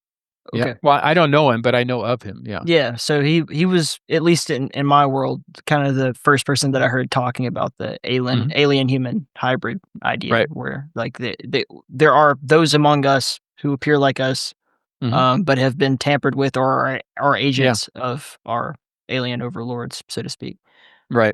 And he was very adamant that like this is real, this is going on, and it's a problem and no one's even acknowledging it. And you watch Right. something like the movie Men in Black, which is just, I mean, it's hilarious, but It is. there's so much, as far as I can tell, so much truth in that. Yes. It's just treated as like comedy for us all to laugh at and be like, ah, Right. but between the two books that you have Anzar, of course, the progenitor, and then We Are the Aliens. It's like reminded me of David Jacobs and Whitley Schreiber with his book, The Communion and the Key. Because he had a very similar backstory of, I'm in contact with this. He called it the Master, whatever. Blavatsky called him the Secret Chiefs. So did the Rosicrucians. So how does Anzar present himself to you? Like, what's that like? Usually, I mean, when I've seen him, the first occasion was at 6 years old. And this is partially my memory, my cognitive memory, but also revealed through with Yvonne Smith, under hypnosis. So I've filled in some pieces, but that's when he first revealed himself to me, and it was a rescue. It was a horrible situation where the family living above us near a Nike missile site, which shouldn't surprise anybody. There's always NHI or ETs involved with any nuclear sites, but in Seattle, and that family, the husband, the man in that family, was a child molester, and I used to go up there. They would babysit me, and I was like 6 years old. And I was never molested, but I knew there was something weird going on there, even as a 6-year-old. And I'm not going to go into the detail, but I knew it was, even as a 6-year-old, I knew something was weird. Right. So Anzar came to me in like a holographic image I had the bedroom in our house face that house in the backyard, kind of goes up the hill like this. I saw him first there in a holographic image, and he was very tall. He had a upside down teardrop shaped head, big slanted eyes, classic kind of alien look, like a tall gray. Sure. That's what he looked like. A robe, he was Some people call this the Nordics. Yeah. Yeah, I've heard that too. I don't try to, other than I just describe what I saw, so the people classify them and so forth. And I think they're accurate. But he told me, you should not go up there anymore. And I said, yeah, I feel like there's something wrong. He said, yeah, you shouldn't go up there anymore. And I said, and then my 6-year-old thing, I said, thinking, I said, why should I listen to you? You look like a monster, because I said, you don't look human. You're a monster. That's how I described him, because I'd seen the Saturday morning creature features, and he looked like a monster. So he said, I might look like a monster to you, but that man in that house up there, and he pointed with his kind of bony finger, that man in that house up there is the real monster. He might not look like he is, because he looked like a normal, nice guy, He talked nice to people, and everybody liked him, but he was evil. He was terrible. And he said, you shouldn't go up there anymore. And I said, okay, I won't. And I said, well, what should I tell my mom? And he said, she already knows. And I don't know if he told her or she just intuitively knew. So I never went up there again. And then he did more than that. He showed me a craft, which was really interesting, the way it was presented. And there were other kids that were also watching the hologram at the same time as me. I assumed they were ones that he had intervened and rescued, So he presented himself that way. I'll skip to 1997. He presented himself in a vision as kind of a proto-human looking person, still in a robe, but it wasn't a modern looking fabric or a future looking fabric. It was more of a coarse tunic kind of fabric. And he was kind of proto-human. He was kind of a lot of hair on his face, and he was still tall. His eyes weren't the alien eyes. They were more human, but they were, it was kind of a proto-human look. And he told me his name was the progenitor. And then he gave me this download, and I tried to remember. I was writing everything down furiously, and I drew a picture of him, and I drew it all. And it was a lot of Zen kind of stuff, without that in order to have peace, you need war. In order to have love, you have to have, anger or hate, and all this kind of Zen-like stuff. And then he said that that a quasar is a new universe spawning from an old universe through a black hole. He was explaining all this cosmology to me. I didn't quite understand all of it, but I wrote it down, and I explain it in the book, or exactly what I wrote down. And so that's how he presented himself, looking like that. And I remember sharing that drawing and that information with a colleague of mine who was an anthropologist. She's passed on now, sadly, but she, because I thought she'd be a good one to tell. This is 2001, and I thought, okay, I'm going to tell her. And because she studied ancient religions, and she was kind of a witchy kind of girl, Yeah. So I thought, okay, she'll be cool. Crystal shop frequenter. Yeah. I told her, and she looks at me, and she goes, "You're a spacey dude, aren't you?" Because that was too much for her. Even for her, it was too much. So I said, "Oh, okay, yeah, no, just kidding, never mind." So then I didn't say anything until after that vision with Gene. And then it wasn't long after that, after the Gene thing in 2016, I published my first book, 2017. I was at a CERO meeting, and my friend Lucy Morell, who's another one, I have to send you her contact too. She's a member of CERO. She's a shaman. She's very cool lady. Anyway, I told Anzar, "Can you come with me to the CERO meeting and just be there? And I want to see who picks up on you." So I didn't mention to anybody. And this was like in Huntington Beach or whatever at a Denny's, of all places. And the after the meeting, at the end, I said, they said, Yvonne said, "Does anybody have anything to say?" And I said, "Yeah, did anybody see anybody with me?" And most people, "No, I don't see anybody." And one person said, "Oh, I thought I saw somebody, but I'm not sure." And okay. And then Lucy was on the far end of the table from me, and she looked up from her French fries and she said, "Yeah, who's the big native looking dude behind you?" And I said, "Oh, that's Anzar." And she said, "Yeah, he's like, he looks like a Native American. He's like 7 feet tall. He's been there the whole time." And I asked telepathically, she said, "Is it okay if I say this?" And he told her, yeah, that was okay. And I said, "Well, yeah, that's Anzar." And she says, "Anzar?" And I said, "Yeah, that's Anzar. That's who the NHI alien, whatever, ancient alien I'm talking to." And she goes, "I got to show you something." So she said, "Come here." And I went over to her, and she took out her wallet, took out her California driver's license, and the address on there was Via de Anzar, the way to Anzar. That's where she lived, on that street. She's since moved, but and then she said, "This is not just a coincidence." And she is the only other person that I know that has seen him, but he's presented himself in that way. And oftentimes I just hear his voice. Sometimes I'll catch a glimpse of him, but those were some of the manifestations that have been seen. And only one other person I know has also seen him. And I've asked him to show himself to other people who were interested, but so far nobody's reported it to me. He can change how he looks, and I think he enjoys doing that. He's got a little bit of a sense of humor. Because one day, a couple of years ago, I went outside looking at the stars or late at night, and I looked up and I said, "I think I'm really starting to understand all this stuff." And I heard his voice in my head say, "Oh, you have no idea." It kind of putting me in my place. It's like, "No, you're just like crawling. You're not walking yet.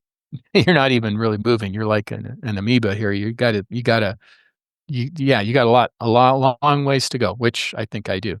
I think all of us do, really, but all of us have a piece of the puzzle. So that's the good news. But so anyway, that's how he has appeared to me. But so mostly it's I see him, I hear him. I mean, he shows me imagery. Like when I ask a question, he'll show me like a little film clip, of something historical. Oftentimes, sometimes stuff that I've never seen. He's given me downloads like I got to fly in a craft, and how it was powered, and that was amazing because it was like on a military base. I don't know if it was in the future or whatever, but uh, it was a disc shape, and we went into the crowd. Oh, the military guy, and I couldn't identify the uniform. It looked like an Air Force uniform, but it, like a flight suit, but not really. It was a little weird. And he had something he was carrying by a handle. And he said, "Okay, get in." We got in, and the thing was bigger inside than it looked on the outside. It was like an illusion, and there was no like pilot seats. It was just like organic. You just sit down and you're comfortable. And he comes in and he puts this thing in the middle, like there's a hole, a receptacle in the middle of this thing. He puts it in there, and everything just goes like that. And all of a sudden, it's invisible. You can see 360 degrees all around you, and it's like hovering. And he goes, that famous line from Frankenstein, he goes, "It's alive." And then he laughs. It's alive. And then we moved out, and we were going, kind of slow speed through the base, and nobody knew we were there. We were just flying right by them, over their head, right over there, and nobody knew it. And then shot off like, I don't know, some incredible speed. And I kind of lost track of where we were going and where we went. But I do remember that's how it flew. And that's how we were inside, and we didn't feel the force of gravity or anything. We were just in this thing where we could see everything outside of us. It was invisible, we were invisible to other people. And that's kind of downloads. I get other downloads too, but that's just one example, one pretty powerful one. So mostly I hear him on these spirit walks. He shows me these film clips or gives me downloads sometimes in the middle of the night. Sometimes I see handwriting.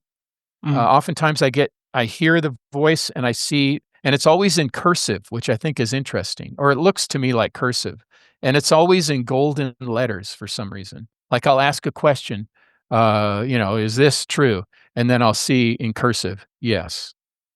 I thought, why is that? I've never asked him why, and it's not just him, but like Gene and others. I'll see the answer sometimes written in cursive in golden letters. And it's pretty awesome. It really is. I don't know why it's like that. Everybody's a little different. Some people sense things differently. Some people are, I'm audio, visual, and feelings too, and smells sometimes, and film clips.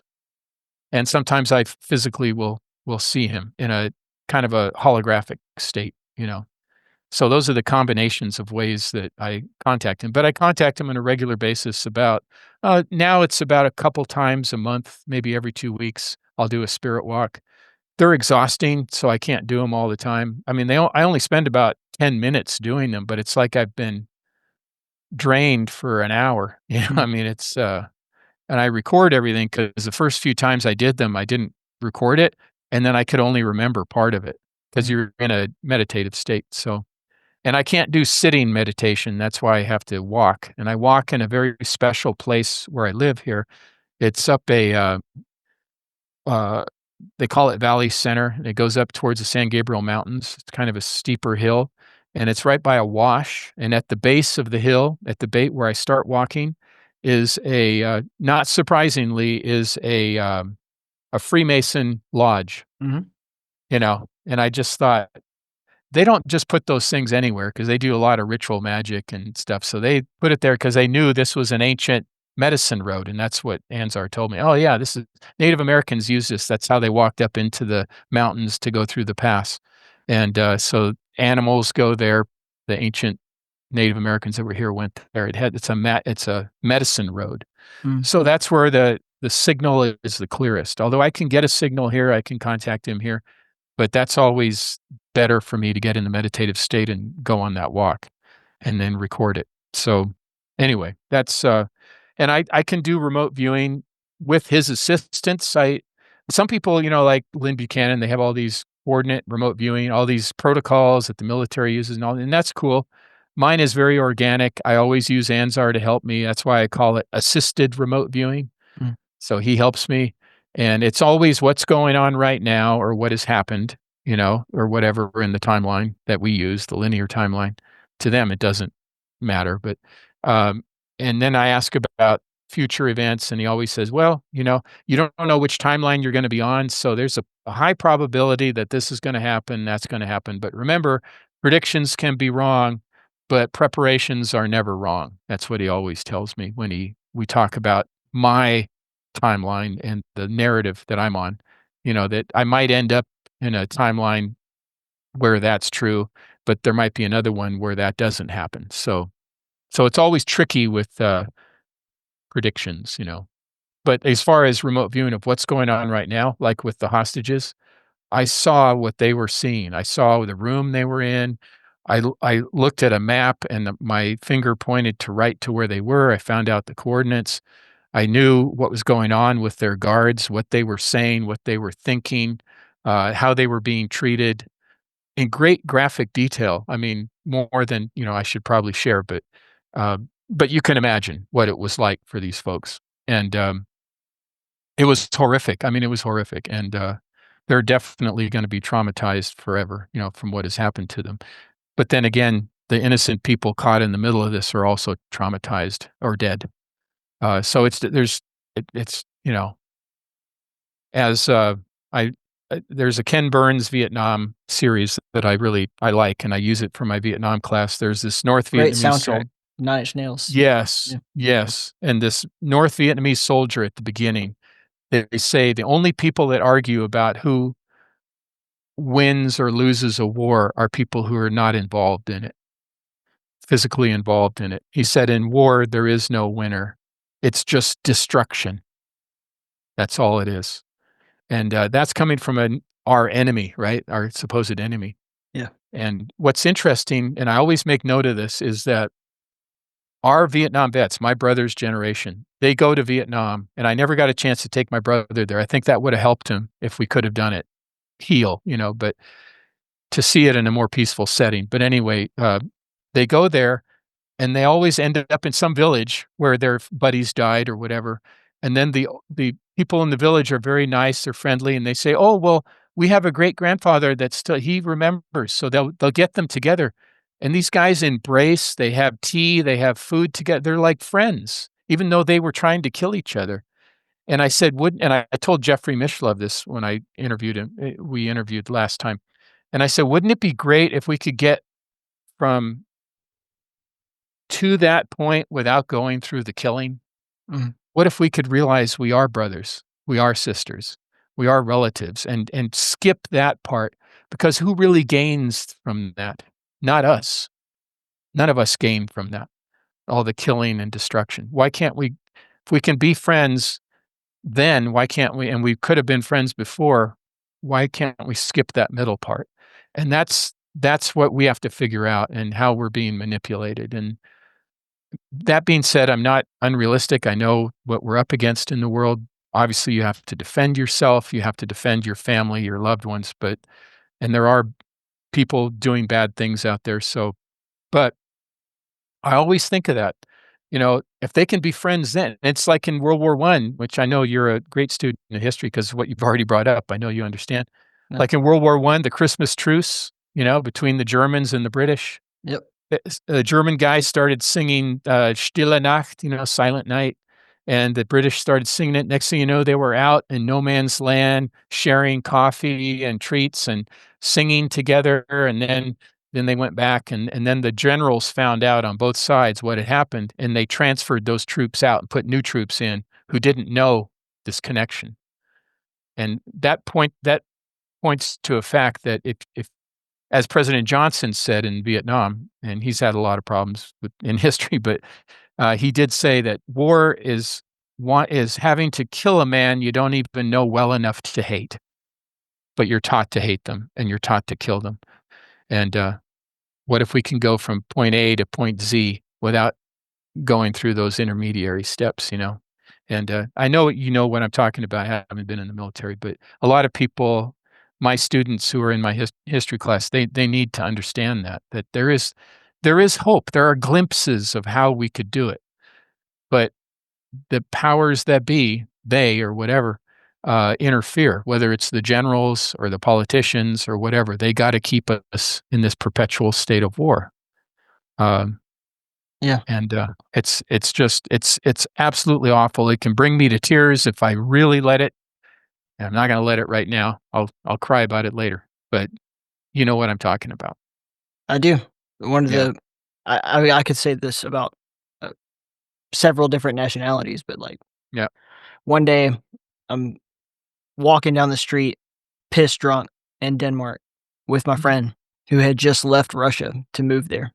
Yeah. And he tried to get out because of the war and everything. Right. And then we're walking, we're talking, we're having a great time. And I stop and I look at him, I'm like, dude, you know what we both have in common? Our governments lied to us about each other. Yep. That's what we have in common. Like, you're a human being, I'm a human being. We've been taught our whole lives to hate each other. And here we are in a neutral zone, laughing our asses off. Right. To just two guys. And Mm-hmm. every moment of every day before I met you, I was told, you're all godless communists. And Right, you hate exactly. us. Yeah. And he was told the same shit, you know, America hates you and all this stuff. And Yeah. We're being lied to, we're being tricked. And when I was a Fulbright professor in Norway at the University of Tromsø, the northernmost university in the world, in 2003, one of my favorite students, and I had international students, had Norwegian students. My favorite student was a Russian student. And I got to admit, I was nervous when I got there because there were a lot of Russian ships there in Harvard. There are a lot of Russian people around. And I go, my Cold War, thing was there, and I'm nervous. Here I have this Russian student, and he was wonderful. I think we were talking about Patrick Henry. Yeah, we were talking about early American history, and he memorized Patrick Henry's a lot of his speeches, and including "Give me liberty, give me death," or "Give me death," and he did a dramatic reading of it in class for me and the students, and everybody applauded, and he was so into studying American history because he didn't know what was important. He had been taught something else, and we really hit it off. And it wasn't long, like a week later, he showed up with his Levi's jean jacket with an American flag sewn on the and I looked at him and I go, wow, I think his name was Sergey. That's probably imagining that, but anyway, his name was Sergey. Let's just say Sergey. I said, Sergey, that is awesome. And he said, I did this in your honor. And then he, went like this, and man, he was such a cool guy. And I found out his parents were theater people, and so he was a theater person. And then as a parting gift at the end of the semester, I had a baseball glove, which he had never played baseball. And I said, this is my old glove. I want to give it to you. And a ball. I had a ball and a ball glove. And he treated it like it was gold. He's like, oh my gosh, this is so precious. This was yours. Yeah. I have a video on my phone of me teaching my friend Igor how to throw a football. Like, we're just in the park, and I'm like, look, man, you have to throw it like this. And I don't know why, but it was just one of the most magical moments in the world. Yes. Teaching a Russian how to throw a football. It's the best thing ever. Yeah. Exactly. I mean, that's what it's all about, those human-to-human connections. And it's funny, we have some parallel experiences. That's kind of interesting how they're different but similar, different time periods, but whatever, So we've come to the same place, probably not surprising, a little bit of a synchronicity that we're here right now talking, I think. You want to take a quick restroom break and come back to this? I could, or I'm fine. If you're fine, I'm fine. Oh, okay. All right. Yeah, we can take a quick break. Yeah. Yes, sir. So with Anzar, yeah, is it kind of like an open book sort of situation? Can you just present any question you want to him? Is he forthcoming about all of it? Yes, he is. Yes, I can ask Anzar any question. So, like, some people have asked me to ask him certain things, and I've done that, and then I report back to them what I hear, and he's more than happy to do that. His answers are sometimes, how do I explain this? Because I've had people ask me, they said, well, what language does he speak? And I said, well, I hear it is English, but I don't think it is. Sure. I don't think it is. I think it's telepathic. So it's, he's not physically there and I don't see his lips moving or whatever. So I'm sure it's telepathic. So who knows really what language that is? I hear it as English. Maybe I automatically translate it into English. And I said, there's always a chance that I could be misinterpreting or that I could, kind of maybe it gets lost in translation or whatever. That's a possibility. It's not his fault. It's probably my fault on my end. I'm the receiver. It's kind of like an old radio, trying to tune it in. Sometimes it gets a little staticky and you can't quite hear every word or whatever. So it could be like that. Sometimes it's absolutely clear and I understand it completely. Sometimes he can't explain it to me in words, so he shows me imagery. sometimes just a single image, Mm. and sometimes the film strips, sometimes just a single answer, yes, written in golden cursive, Um, And you got to so, be in this meditative state to do this, right? You can't. I couldn't just s- ask you a question and you'd be like, "Yo, Anzar," and then get the answer. we could try it. We could, Sure. and it might work.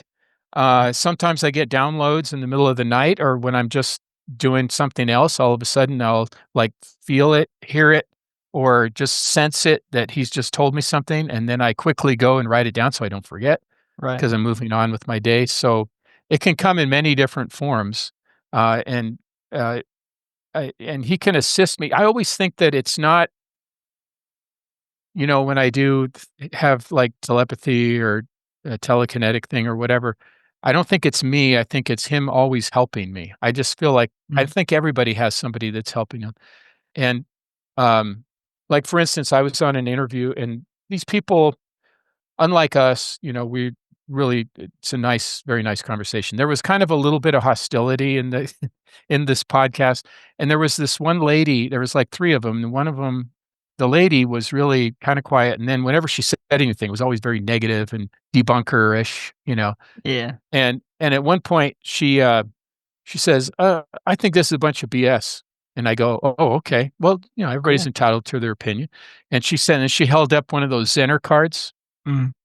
the ones with the squiggles or the circle or the square or whatever, Right. and, the ESP telepathy cards. She said, "Okay, if you're the real deal, what is this card?" And I wasn't expecting to be tested. I didn't wanna be tested. I was put on the spot, and here we are, and I think it was a live thing too. So, I just instantly I saw in my head, and I think it was Ansar that helped me. I'm pretty sure it was. Later, I think I debriefed, and yeah, Anzar said, "Yeah, I gave you a little assist there." And I saw a circle, so I said, "Oh, it's a circle." And she turns it around, it's a circle, right? So she Mhm. goes, "Oh, wow." And then she shut up the rest of the pod. She didn't say a word after that. And I didn't do it to show off, to kinda get her to be nice, and I never felt like it's me. I always feel like I'm just drawing on something, whether it's Anzar or maybe there's other helpers I have too, you know, my friend Gene or whatever. But, that's the way I always feel about it, and, now I forgot your original question, sorry. I was just curious about like the nature of like what kinds of questions have you? I can Oh, think of yes. 10 burning questions off the top Well, of my head. let's try it. I don't usually do this, but I will I Sure. trust you, and, we have a good communication, and I think Anzar is always somewhere nearby, or Gene, either one of them. Mhm. Either one of them I can consult at any time, I think. So, we can try it and see what happens. If I don't get anything, I'll tell you I'm not getting anything. So That's fine. I'm gonna be totally honest with you. If I do get something and I have great confidence in you, I'll tell you that. If it's something I think it is, I'll tell you that too. So either, whatever. I will tell you the truth no matter what I Okay. hear. First of all, Anzar, Gene, I'm assuming if y'all are out there, you know I have the best of intentions. I'm not here to debunk anybody or anything like that. I'm just curious. Right. So, uh, what happened to Atlantis?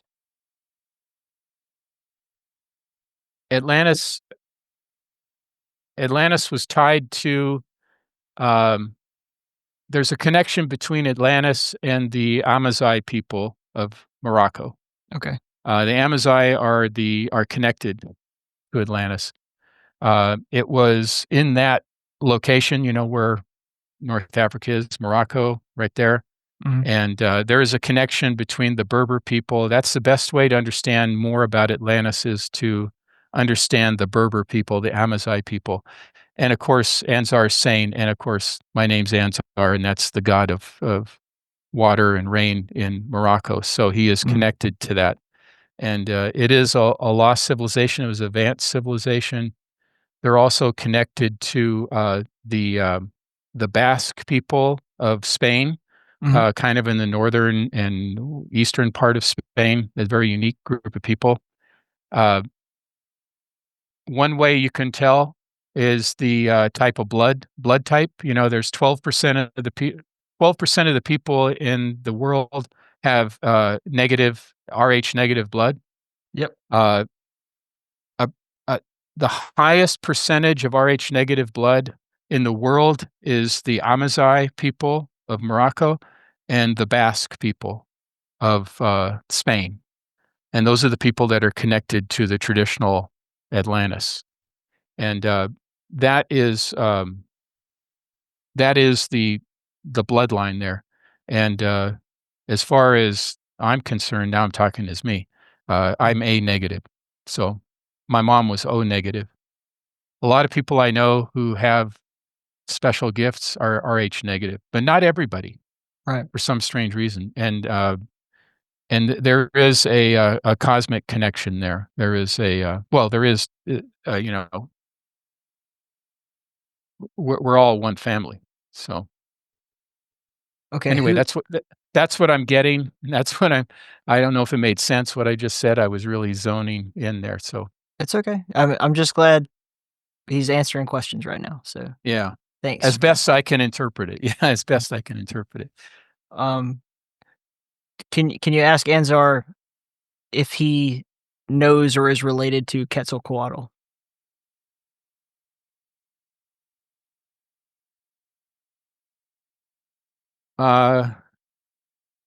These are the word I'm hearing is demigod. Okay. Demigod. And connected and of what we would call alien origin, although how can I say this? He always tells me, he corrects me when I say alien.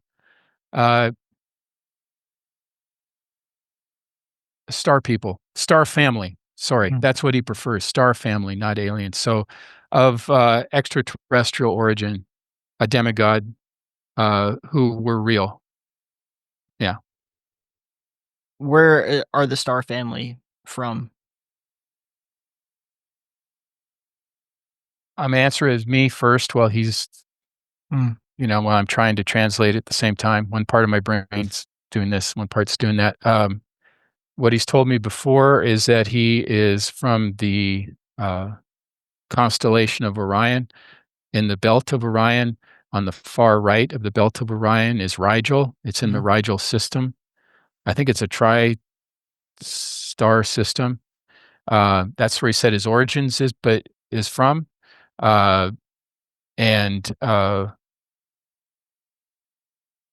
Yes, that's what he's saying. Okay, that's what he's always told me. So that's where he's from. But there's different groups that are from different locations, including the Pleiades, and it depends what group you're talking about, whether what we traditionally call the Greys or the Arcturians or the Nordics or the reptilians. There are from different places, and the reptilians have been kind of very aggressive.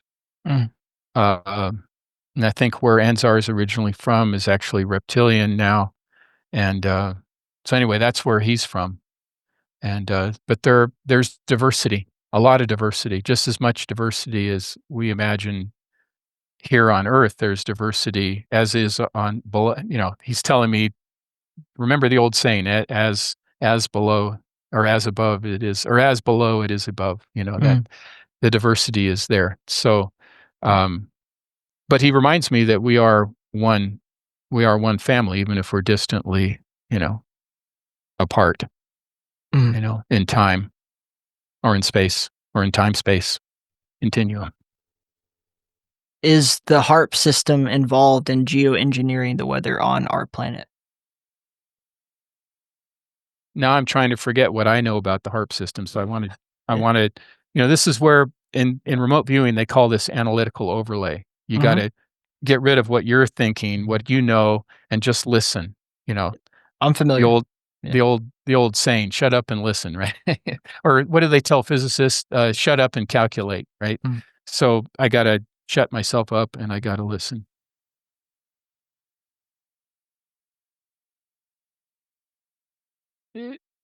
It's an attempt to do so, but he's calling it a feeble attempt. I don't know why.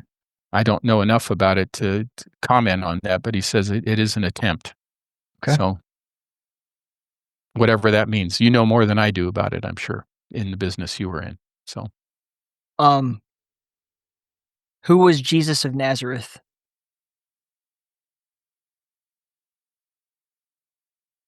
here I got to get rid of the analytical overlay because that's a religious thing. I grew up in the Norwegian Lutheran Church. Mhm. And one of the, and I'm just still talking as me right now. I'll share something with you. It was an interview with, I can't remember her name now. She was one of the few women that were in Stargate. I don't know if you've ever seen any interviews with her, but she was asked about the crucifixion, actually. Right. Has she remote viewed the crucifixion? And she went completely silent and she couldn't even talk. So I'm getting that emotional reaction right now, similar to but I'm trying to talk through it. I'm trying to get rid of the analytical overlay. Yep.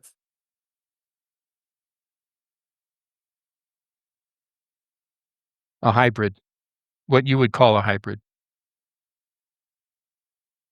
Okay. That's the closest answer I can come to without getting into a lot of emotion. What about the Buddha? Same. Muhammad? Same. All right. Alexander the Great?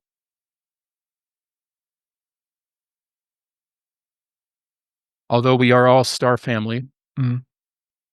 some are more remotely. So he's not what you would classically consider a hybrid, but certainly a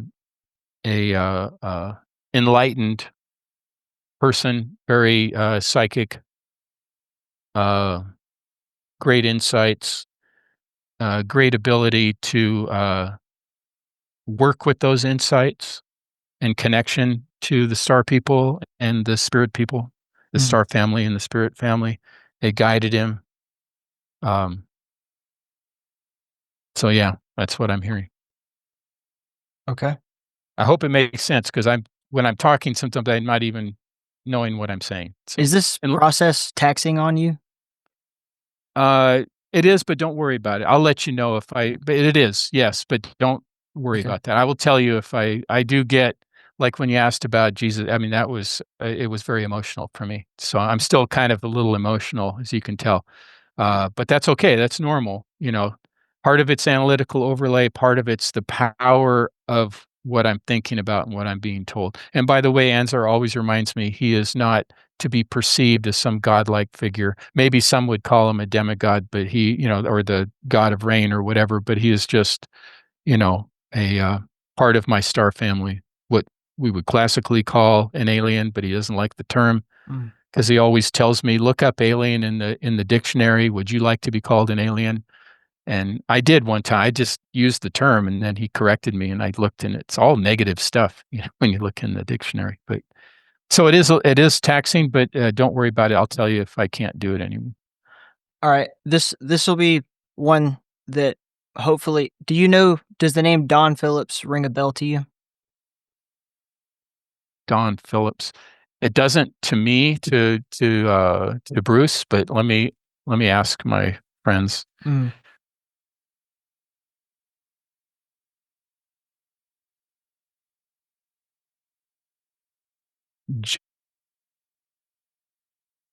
Gene is saying CIA, but I don't know if that is right or not. I have no idea. Okay. Do they know who Becky is in relation to Don?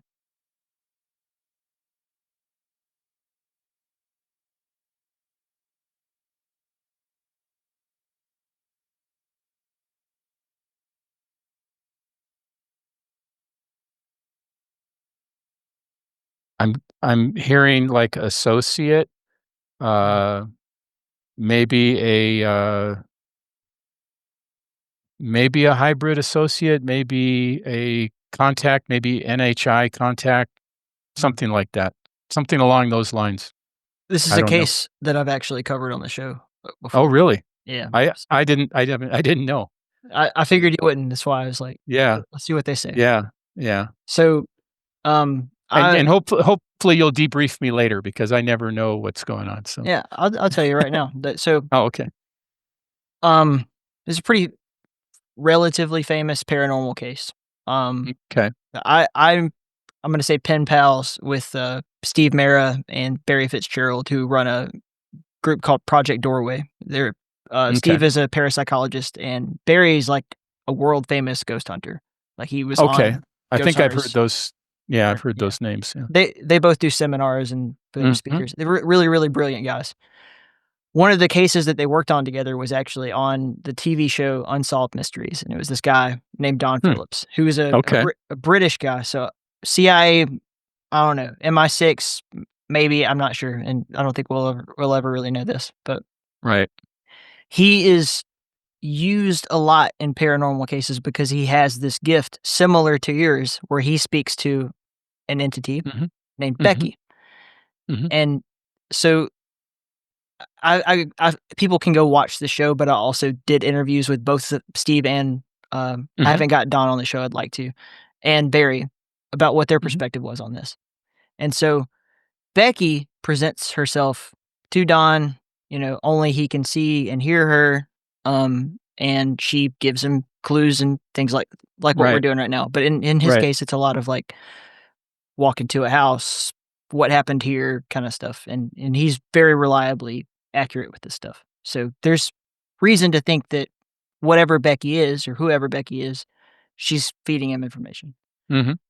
But nobody can figure out who the hell this Becky was because the story that she gave to Don is that she was a woman who died in a plane crash. There should be a record. Mhm. Neither of the investigators can corroborate this story. There doesn't seem Right. to have been a Becky. So then Mhm. the question is she lying? Is she protecting him? And Don himself says, like, because a lot of people are going to come and say that, like, oh, you're possessed by a demon. This is misleading you. Right. And his perspective is like, if what she's doing is good, on what basis do you say that she's evil? Like, I don't I've had really the same I've had the same accusations that Anzar is a demon. Yeah. sure. Yeah. I understand. Well, I mean, go read, was it Michael Pasalis, On the Operations of Demons and Yeah. Angels and Demons? It's very complex. Yeah. Mhm. What we consider to be an angel, like, here's a good question. Who are Gabriel and Michael? Are they also, like, are they Anzar's brothers or cousins? Are they totally just something invented by people? Hmm.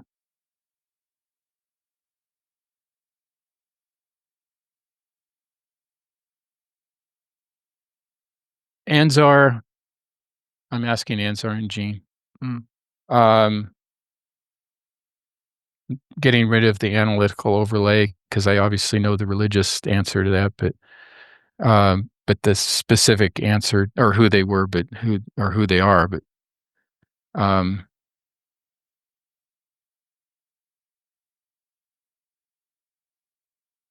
in the hierarchy of things, if there is such a thing, if we can classify it that way, Ansar, is saying that they're closer to the source.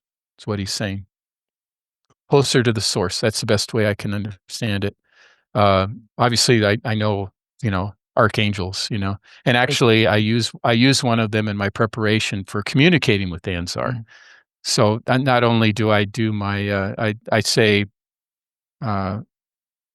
I'll just share with you my preparation. I'll say I appeal to God, Jesus, and the archangel Michael for protection in this communication because I always have to be careful because when I open myself up, I have to have protection because if I don't, there are more malevolent, I'm not going to say evil, but malevolent things that can enter in. Some of them don't even know that they're doing harm. It's kind of like the best way I can describe it is like at a big concert and they only open up one door and everybody rushes the door. Yep. That's what it feels like. And you're on the other side of the door. They're all trying to get to you because how often do they get a chance to talk to somebody that's in this realm right now?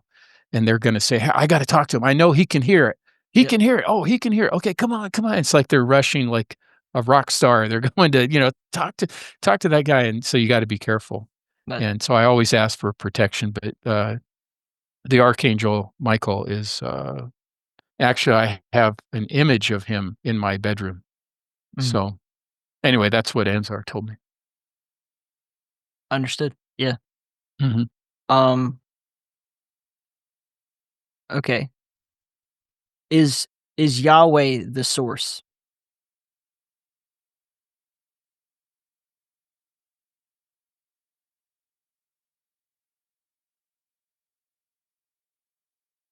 Yes, the one, Okay. the one that the one. He likes to use the word "the one." So That makes sense. yeah, the one. Okay. Who built the pyramids and how?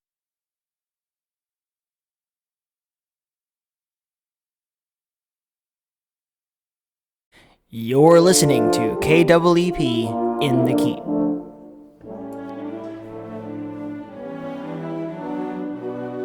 Whatever happened to the good old days when computer role-playing games spent more time telling great stories than stressing you out with season passes and needless grinding? Call of Seregnar is our effort to bring back the best in RPGs. Play in the immersive world as two friends adventure into a murder mystery that lands them in the middle of a battle between gods. Head over to callofseregnar.com. That's call of SAREGNAR.com for more info. And be sure to wishlist on Steam.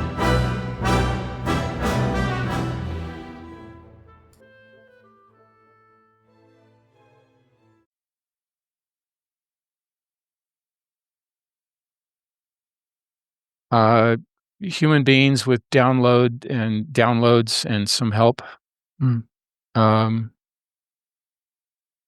from Star Family and Spirit Family, actually. Yeah, Gene said Spirit Family too, and downloads, which I've experienced. Stuff that we couldn't possibly know, and we are gifted with the information. So yeah, it's a combination. How long ago in Earth years was the Sphinx built?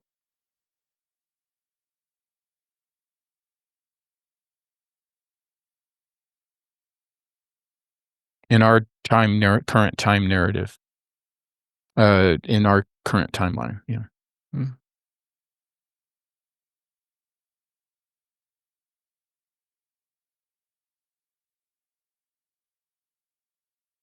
I'm not sure if it's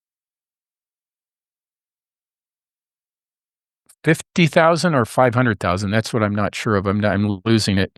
Okay. I'm losing. Ask him if he can give you the star sign. What was the astrological age?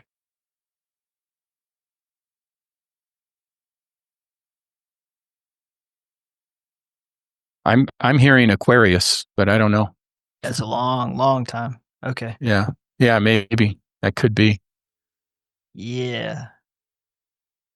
That's what I'm hearing. That's pretty clear that I'm hearing that. So I don't know why. I didn't know what that would mean. So Yeah. Let me cross. how long ago would that be?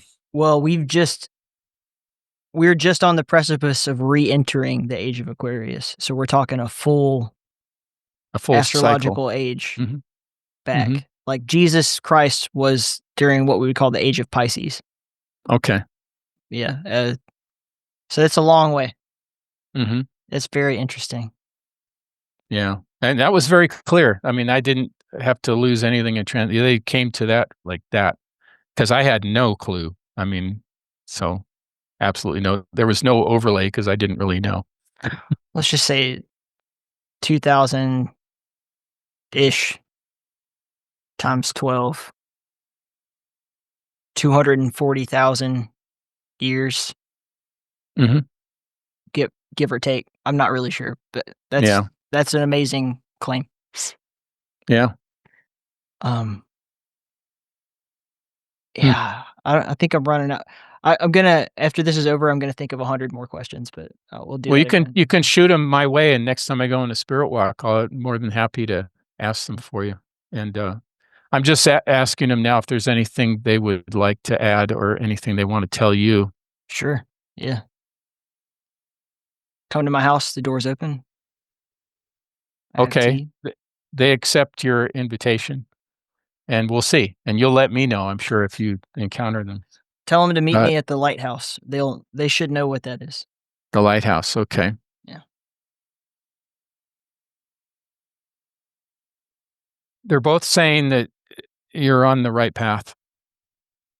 Thank you. So maybe that's a generic statement, but I don't think so. I think they mean it exactly what that means. And you know what they mean by the right path. So It's interesting. I just had a recent episode. I was talking to a really, really smart young guy named Mhm. Candler James, and Mhm. he's an entrepreneur, but he spent a couple of years. He had been working in the corporate America, hated his life, and then he Mhm. quit and just went to stay in a Buddhist monastery for a couple of years Mhm. and got into exploring what we would call the astral world, right? And one of the things that constantly you hear people talk about is like they're in this world, they have all these powers. Like, I can fly, I can do this, I can do that. Mhm. No one ever thinks I could build a place here. I can if I have the ability to manipulate physics, they don't think I can manipulate matter, or even I could just do what we Mhm. do in the real world and build something. So, like you were describing earlier, you talked about it's like the doors open and people are rushing the concert hall. Mhm. And that happens to a lot of people when they're doing remote viewing, astral travel, Mhm. anything, Yeah. or what they're opening themselves up to this higher dimension, right? Mhm. And one of the things that I told him was, why don't you build a space where you can decide who gets in and who gets out? Mhm. This is no different than here. I mean, there's magic circles, there's temples, there's sacred, Mhm. sanctified ground, holy places, Mhm. all that kind of thing. We're like, okay, within this space, only those who are invited are allowed. Everyone understands. Altars. Sure. Mhm. Yeah. And unfortunately, a lot of people seem to accidentally or on purpose, but mostly accidentally, invite in something that they don't want to be involved in. Right. Um, I mean, what do you think of things like demonic possession or oppression or just poltergeist haunting, this kind of thing? Oh, it's very real. I have Mm. experience with it. The one I've talked about a lot and wrote about Mm. was, I was invited, but I was on Coast to Coast and, uh, George af Norrie era? George Norrie. Yeah, I've also been interviewed by George Knapp as Mhm. well on there. So I've been on there like 4 times, I think. But anyway, George Norrie, it was after that, and, one of the first times, and a producer, documentary or film producer guy contacted me, and, he told me that he wanted to, he said, "I think, you're who I'm looking for, and I would like to test your abilities. I'd Mm. like to fly you out to Chicago and test your abilities." And I said, "Oh, okay. Um, but I'm not going by myself. You'd have to fly my wife too, and you have to put us up somewhere." And so I knew I wanted to make sure it was legitimate. And he said, "Yeah." And I didn't want to be there alone too, because you never know who you're going to meet. And so we did. We flew. It was January of 2019, and he flew us out there, and we stayed at a hotel. And it was more of a fly-by-night operation than I thought it was gonna be, but he knew his stuff about film production. He had some credentials, and he told me that he had started this paranormal, show, Mm. and the guy he was working with, was an asset for one of the agencies, and he didn't tell him that initially. They didn't tell the film producer. So partway through the filming, uh, it got shut down by the US government because they Mm. didn't want this guy on camera. So they shut it down. They took all the footage, whatever, or not all of it. He kept some of it, but anyway, they wouldn't allow it. So anyway, so he said, "Okay, I'm looking for somebody to replace this guy." Well, this guy was like a high level guy. I mean, obviously, if he's working for the government, he's a really high level, very skilled. And so he set me up. What he did. He said, "I'm going to take you to different places where something has happened. You're supposed to pick up on it on camera. I'll mic you up, and you tell me what you see, what you hear, what's happened here. And I'm not going to tell you any more than that, other than something happened here." So he took me to some places. I did okay. It was not impressing him. I Mm. wasn't at the level, I guess, that he expected of this other guy. But I picked up on things he didn't pick up. So it was like different, it was different. perception levels. And he was not impressed. I could tell he wasn't impressed. So we were kind of not getting along too well. And then he took me to the south side of Chicago. And I wasn't that familiar with Chicago. Took me to the south side, very bad neighborhood. We parked at an Aldi's, and I skipped my normal protection, which is a big mistake. He said something, paranormal happened here. That's all he said. I got out of the car immediately. I'm getting this image of like the 1890s, buggies and horses and people in dark clothing rushing by like an old herky jerky movie, right? But they're all moving, ignoring me, except for this one guy right in front of me who was wearing a bowler hat, had this mustache, these dark eyes, and he was just staring at me like, "What are you doing here?" And he kind of scared me, frankly. But I just was describing it, and I said, "This is what I see." And he didn't have the film camera on me, but he had me mic'd up because his film camera, for some reason, started to shut down, which is not unusual when you get to a high activity place. So I see this, and then all of a sudden it goes away. I said, I got to get that signal back. So I'm still not protecting myself, not doing prayers, nothing, just very bad protocol. I go into an alleyway, kind of beside the Aldi's, and I touch a tree. As soon as I touch this tree, this old tree, trying to reconnect to the imagery, I get tackled to the ground. I mean, I thought somebody actually, like a football player, came and tackled me really hard to the ground and drove me into the ground and held me down, but there was nobody there. There was nobody physically there, but obviously it was happening. And I injured myself. I injured my knee. I hyperextended my left toe, and I was trapped down like that. And what was really bad was while I felt this force holding me down, I started to see people under the ground in agony. They were like clawing at me like this in a dungeon. They were going, you're come, help us, help us. And they were like they wanted me to help them. But it's kind of like when people are drowning, they often drown other people, because they don't know that they're, drowning somebody else because they just want to be helped. They're panicking. And it was a horrible imagery. And I was like losing my will to live. It was awful. I was describing this his camera didn't work, but he could hear me. He was recording it. And then suddenly I broke free, and I got up and I hobbled away, and he comes running towards me. He said, "I can't get the camera to work. Are you okay?" And I said, "No, I'm not okay. Get me out of here. I don't want to be here." And he said, "I'm feeling weird too. It's bad." So we get in the car, we start driving away, and I said, "What is this place?" And he said, "Well, this is the site of the Murder Hotel, the site where Dr. H.H. Holmes, America's first mass murderer, built this hotel that had dungeons and torture chambers in it, and this was the location.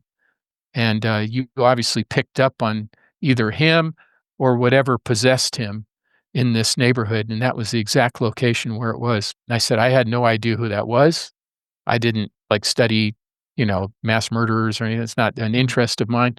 And so I got back to the hotel room. I told Ginger. She was frightened for me. I looked up on my computer, and I put in Dr. H.H. Holmes, and up comes this image of a guy in a bowler hat with that twisty mustache, dark-looking eyes. And I go, "Oh my God, that's who I saw," as I was, before I lost the image. That was the guy that was staring at me. And I had some other kind of terrifying experiences too, but that was a case of a whatever evil, demonic entity, whatever you want to call it, that whatever possessed him was still there in his image or in his honor or whatever. He was there, and those people were still being tortured. And it was a very active area. And I remember the film producer said as we were driving away, "Look around you. What do you see?" And I said, "I see all of these people walking around." He said, "Look at the people." I said, "They all look so depressed." He said, "They have no idea what had happened here. More than likely, they have no idea. And they're just still feeling this horrible thing." And I said, "Yeah, I think you're right."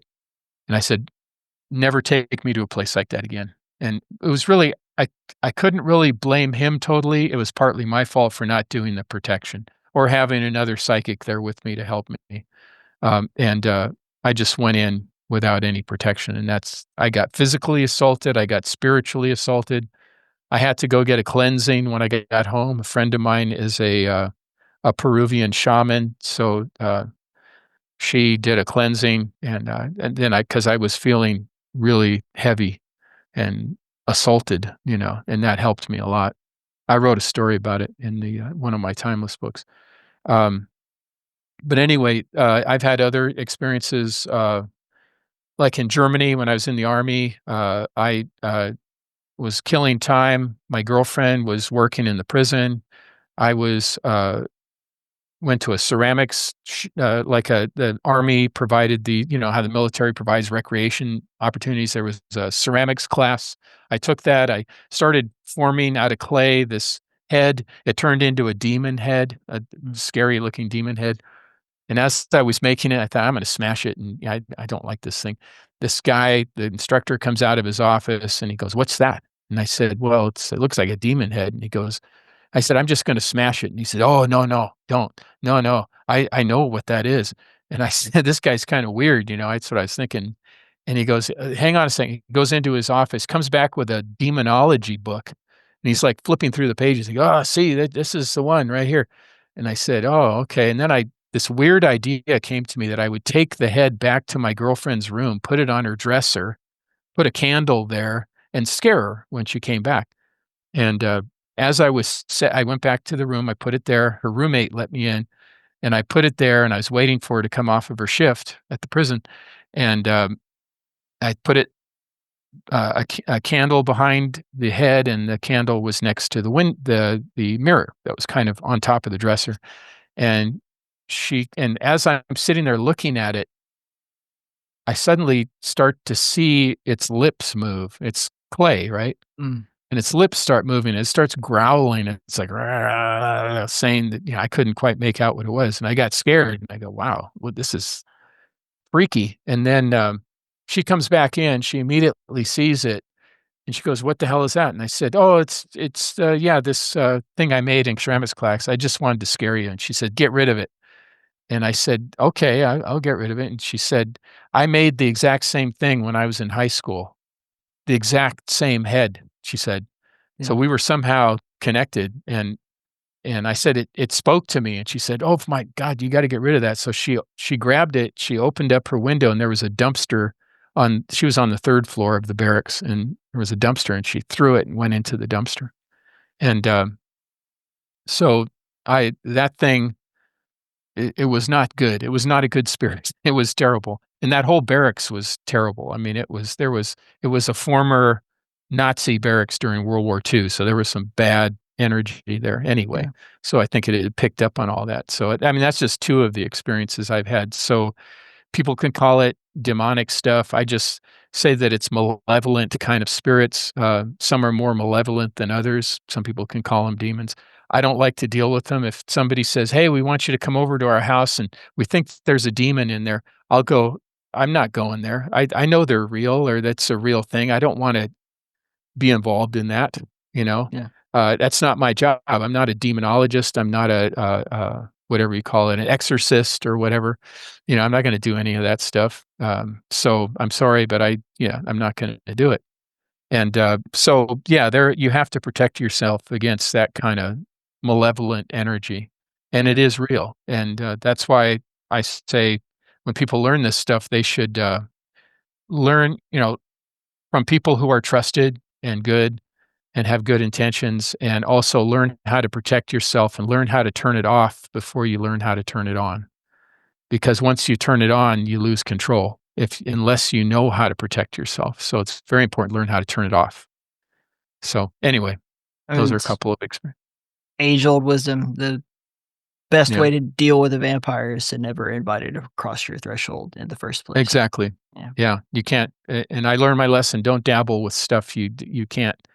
Yet you don't know enough about, and that you can't control in any way. And it's much more powerful than you think it is, and it can be very deceptive. And next thing you know, you might be doing terrible things. I will say this: I worked in prisons.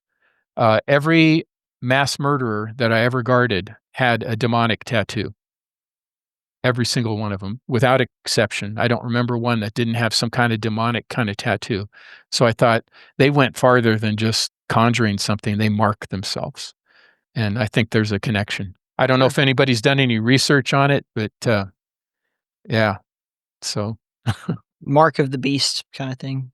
yeah, It- yeah, Yeah, that is an interesting concept. I don't know. I don't know that every single person who's ever done any mass murder had a tattoo right. necessarily. I don't but know. something that denotes their submission Mhm. to the entity that they're subjugated Yeah. to. Right. It's what my friend Lucy would call integration. Mm. Because when I first was acknowledging to her about Anzar, I said, Anzar and I have been talking about what he calls integration. And she said, well, you got to be very careful with that.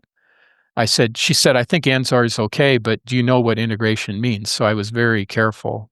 Mm. And it's just a way so I can communicate with him more easily.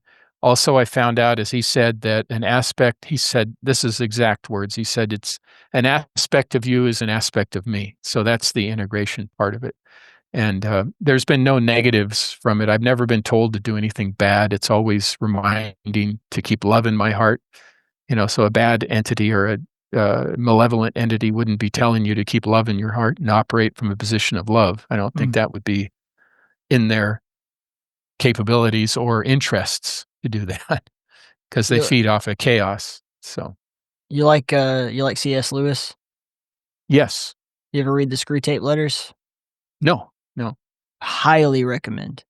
Very, Okay. very good book. It's not very long. You could probably read it in a day or two, but Okay.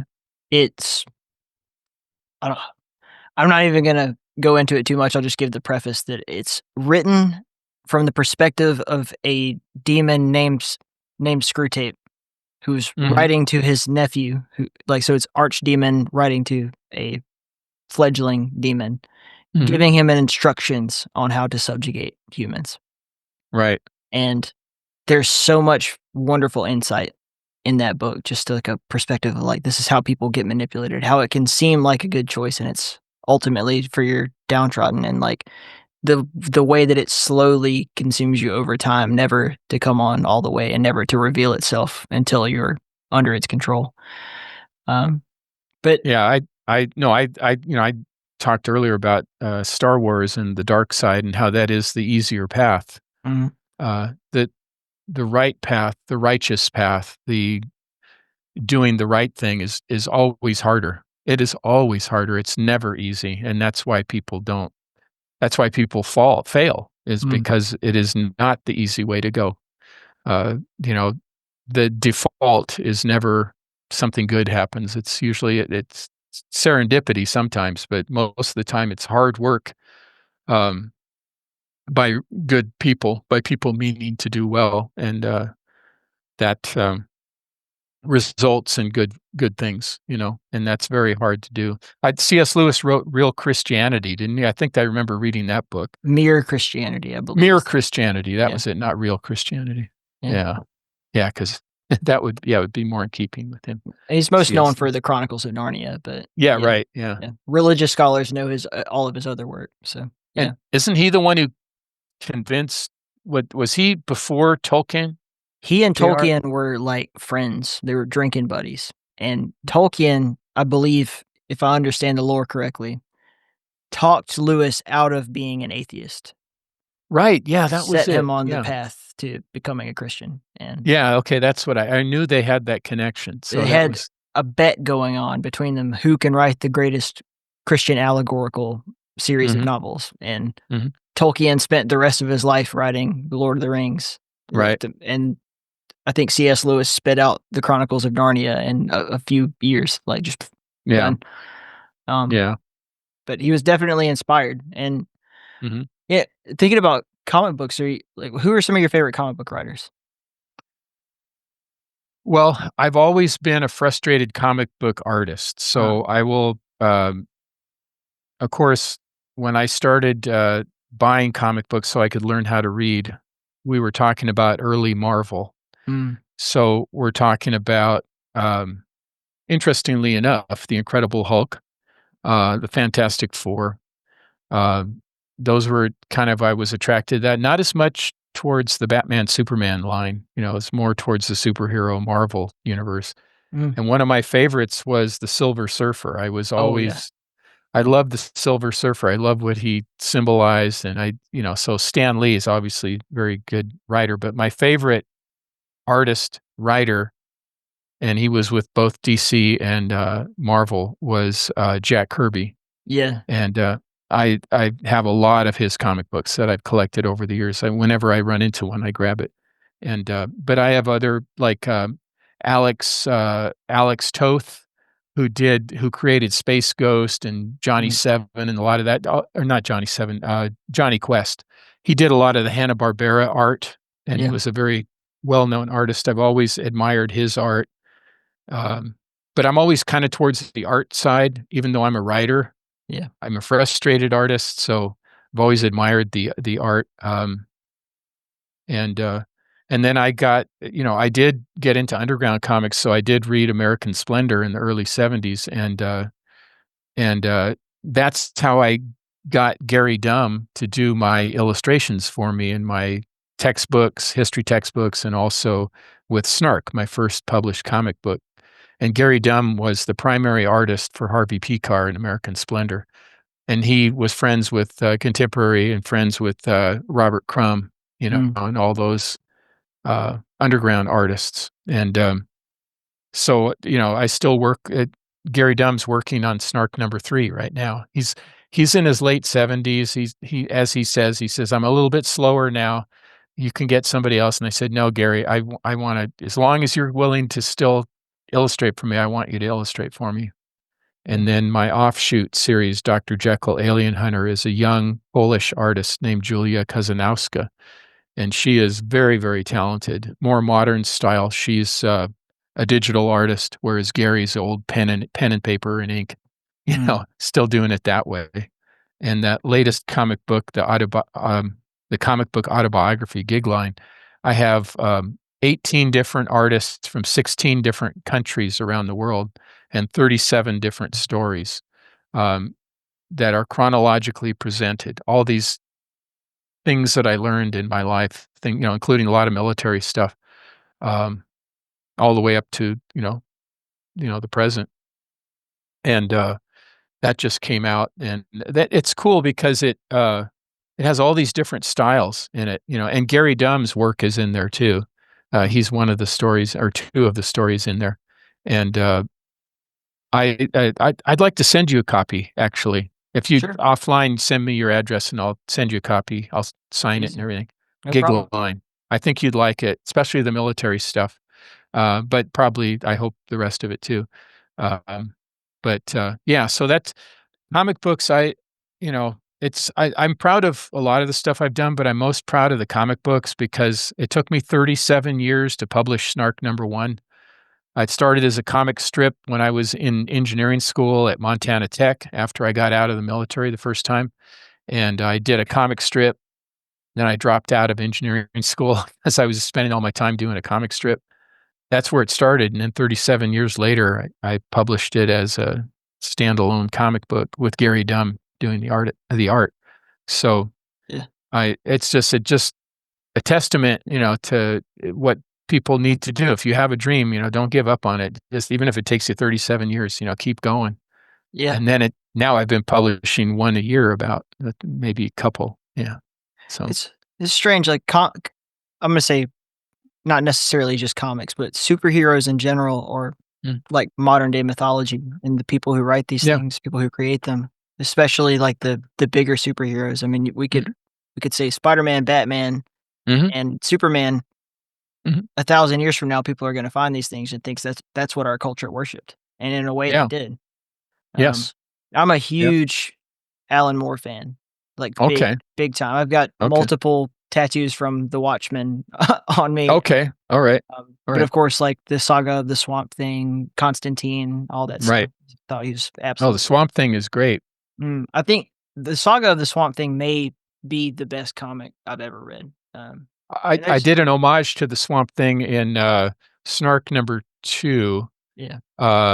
There is, I think it's Snark #2. There's a story, and I set it in a swamp, but I didn't call it Swamp Thing. I called it Swamp Think. It was like an homage to the style of the Swamp Thing. So But I like that comic book too. So, but No. yeah, I just love comic books. You can, as Harvey Pekar said, you can do anything with words and pictures. And I think it's an important genre. I hope we don't never lose it. I offer it as extra credit to my students. They always ask for extra credit. I say, okay, read my comic book and review it, the art and the stories. And they say, okay, sure. And then like for the people that don't want to buy them, I put them on reserve in the library so they can go read them in like half an hour, whatever, an hour. And and a lot of them are saying, I've never read comic books till you asked me to do this. And I really like them. And I said, I'm glad, because I hope its next generation can carry on with them, because it's important. It's an important, it goes back to the cave paintings. It's a very old style of sequential art, and which I didn't realize till actually recently, that cave paintings were actually sequential art, their own kind of comic books of their day. Oh yeah. I mean, they're like the when you're a kid and you make cartoons with sticky notes, Yeah. kind of thing, and just Yeah. image by image animation overall. Yeah, exactly. Yeah. The world of comic books has changed so dramatically just in my lifetime. Because when I was a kid, my uncle just dumped all these classic Marvel comics. I have like X-Men, X Factor, classic like '90s Spider-Man, Spectacular Spider-Man mostly. Yeah, and then of course I was more of a DC comic book kid. Like I really loved Batman, and then Batman got me into Frank Miller, which got me Oh, into yeah. Sin City, and then later, full circle, I came around to Frank Miller's Daredevil, which is the best Daredevil. Maybe I agree. maybe the best in all of Marvel Comics to me, but I absolutely love that character. I don't. Yeah, Daredevil's good. Yeah.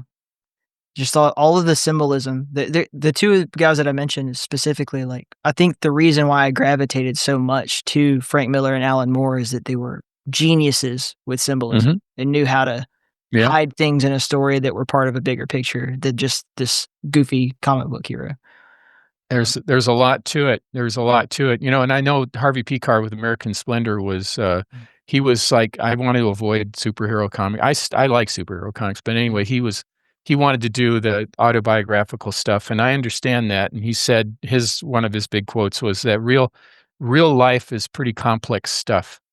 And he was about as real person as you can get, as he called himself, a flunky file clerk at the VA in Cleveland, and he had this like anti-hero life. And, he was a super smart guy, but he dropped out of college because he couldn't do the math or whatever, but he's brilliant, man, in his quotidian way, everyday life way. He was great. He was awesome and very inspiring.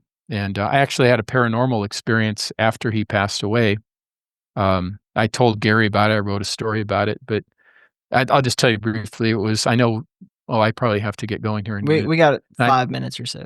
5 minutes, yeah. So I was taking my spirit walk, but I hadn't started it yet. I was on my walk, and all of a sudden I see this old rickety bicycle. I kind of sensed it behind me, and it came from behind on the road here below our house, by the high school here, and it came by me, and it was this old bicycle, and I thought, wow, somebody's riding an old bike. And then it was this older man, and I looked at him and I go, oh my God, that looks like Harvey Pekar. And he was like, and I looked at him and I was staring at him, and he was just like this, just staring straight ahead, like he didn't even acknowledge me at all or anything around him. He was just riding this bike. And I said, is that Harvey Pekar? And then I looked down at my phone. I looked up and disappeared. And I told Gary, I think I just had a visit from Harvey Pekar. Harvey Pekar died in 2010. This was in 2018 or 19, 9 years after. But and he goes, well, I don't think Harvey ever rode a bicycle, but it sounds like you had some kind of connection. I said, well, obviously, I'm thinking about him all the time, talking to you and working with you, and Gary shares all his Harvey stories. And so he's on my mind. And I was corresponding with Harvey's wife, Joyce Brabner, and she sent me a bunch of Harvey stuff. Like I have a Harvey doll I got from her in my back on the shelf back there.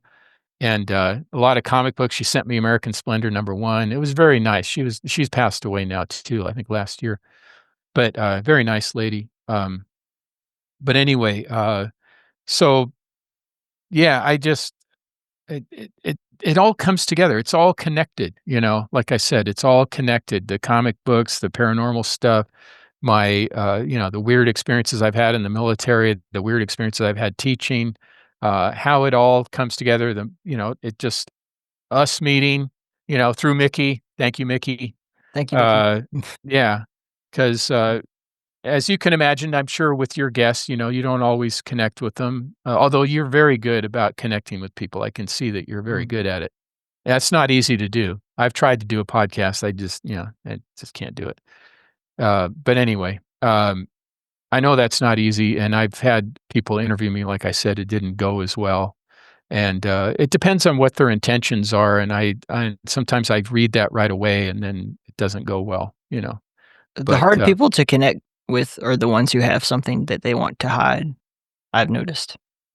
yeah, as my friend from the VA, the former director of the East LA Vet Center, Manny Martinez, he says, "You're as sick as your secrets." Yep.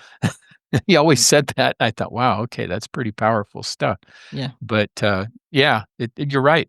Yeah, and I'm kind of an open book. I mean, I just literally, I mean, it's just out there. I like to AI myself every once in a while, like, who is Bruce Solheim? Then it have, oh, that looks just like my bio. But sometimes it does weird things, like it adds, he was a psychologist for this long. And I was never a psychologist, Yeah. not in this timeline anyway. I use an AI thing to just do like a rough outline of my show notes. And then Right. I always write them myself anyway, but it's nice to have, okay, this is what the conversation was about right there in front of you. Right. It will just make up, if for instance, if we just went the whole interview without ever saying your full name, it'll just make up a last name or something. Yes, exactly. Or it'll find another person with your name and attribute all these things that they did to you. Exactly. So it's not You ever there yet. tried Grok? Yeah, I've messed with Grok. I'm a big Cloud fan. Like, I think Claude is probably my favorite as far as getting information. That's the It's- one I use too. Yeah. It's not current because it doesn't it's not allowed to use the internet to just look stuff up in real time, which makes it more accurate up to that date, and I just love that. It's so dependable in that way. I do like it. It's more accurate. I tried Grok because Sarfati mentioned it, that he used it with his calculations, and he claims that it was AI from the future that contacted him in 1953 when he had his experience. So that's a whole mind-bending experience that he was talking about, how it becomes sentient and then whatever you call it, psychic, not just sentient but psychic. Which is something that I forgot his name. Jason Reza Giorgiani, who's kind of a very controversial guy, but he talks about not only sentient but psychic AI. So anyway, it's a whole fascinating thing. But I'm going to share later. I'll share you the info I have, or the connection, the contact I have with Jack Sarfati, Dean Radin, my friend Lucy Morell, and maybe some other folks at CERO, in case you want to talk to them. So I think they would. I'd highly recommend to them that they talk to you. So I really appreciate it. Yeah, if you want to do like a little introductory email or and then I'll just I'll CC you or whatever, and then we'll go from there. And then you guys do whatever magic you want to do. Well, Dr. B, thank you so much for coming on the show and being so forthcoming. And well, thank you. Anytime I'd like to talk to you again sometime, and we can catch up. And good luck with everything. And will there be like something I can share somewhere, like a link somewhere? And it'll probably be about a month before this actually goes public, but that's cool. I will send you the edited version ahead of time so you can approve it. If you don't want to, you don't have to. And then no, I don't. You don't have to worry about me editing anything. I'm not gonna. It is what it is. When it goes public, you'll get an email from me with like a list of. I'll link. This is where I posted it at, and you can share that however you want. I usually do on our website an article with like a rough bio on who you are, links to where they can find the show, and then it'll have timestamps like about the topics we discuss. It'll have a recommended reading list. So your books will be on there, maybe a few others that we discussed, and then a transcript. And that's pretty Cool. much the gist of it. And I in that email, I'll send you an email asking for your mailing address so I can send you a copy of Gigline too. I said I was going to do that. So I would appreciate that. maybe you'll get a couple of bonus comics too. We'll see. Thank you, sir. All right. Very, very good. I forgot to mention, I'm going to be in Chehalis, Washington on September 12th and 13th at the Chehalis Flying Saucer Party. Oh. And you might know that what's his name? Kenneth Arnold started his flight to Mount Rainier, where he encountered the first documented, that's where they got the term flying saucer, from his encounters over Mount Rainier, which is a very mystical place. Mount Rainier is, as are many volcanic mountains. But anyway, so his point of origin was Chehalis, Washington, which is on Interstate 5 there, almost exactly between Portland and Seattle. And so anyway, I'm going to be speaking there, and it sounds like it's going to be fun. Is that something that's open to the public? Yeah, it's open to the public. Yeah. Send us if there's a link to the event or whatever, I'll make sure it goes into the episode notes as well. Okay, I will. Yeah. So that'll be fun. And all right. Thank you very much. I appreciate it. Live long and prosper. Yeah, thank you very much. You too. And thank you to Anzar and Gene as well. Oh, thank you. All right. Take care. Bye. That was without a doubt one of the single most fascinating conversations I think I've ever had. Ever. Not every day you get to talk to, I don't think he likes to be called an alien. It's not every day you get to talk to the rain god of Northern Africa. So I'm kind of left speechless. I will say, sure some of you have already done this, but I took the liberty to go ahead and look up the name Don Phillips, and there was a pretty substantial CIA case involving a Donald H. Phillips. So make of that whatever you will. Really looking forward to hearing y'all's feedback. Discord.inthekeep.com. You can join in the conversation there. You can also leave comments, wherever you're listening. YouTube, Spotify, Apple, all that stuff. I try to keep up. Definitely we'll see them if they're in the Discord though. It's the best place to, get my attention if you're looking for it. What else? I love you. God love you. Stay in the keep.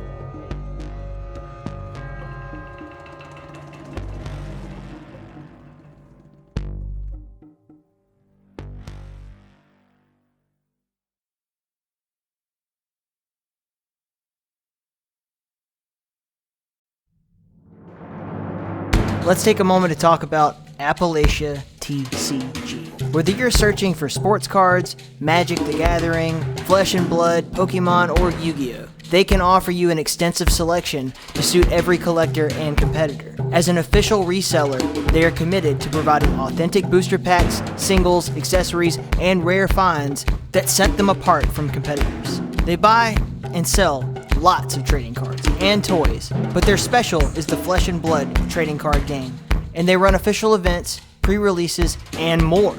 Along with their ever-growing community, Appalachia TCG is the premium spot for trading, buying, and selling cards. I know what you're thinking, but I don't live in Eastern Kentucky. Well, that's the best part. You can shop online and in person. There is the official TCG player shop, eBay store, and online shop. Head on over to AppalachiaTCG.com. That's AppalachiaTCG.com. Tell them In the Keep sent you.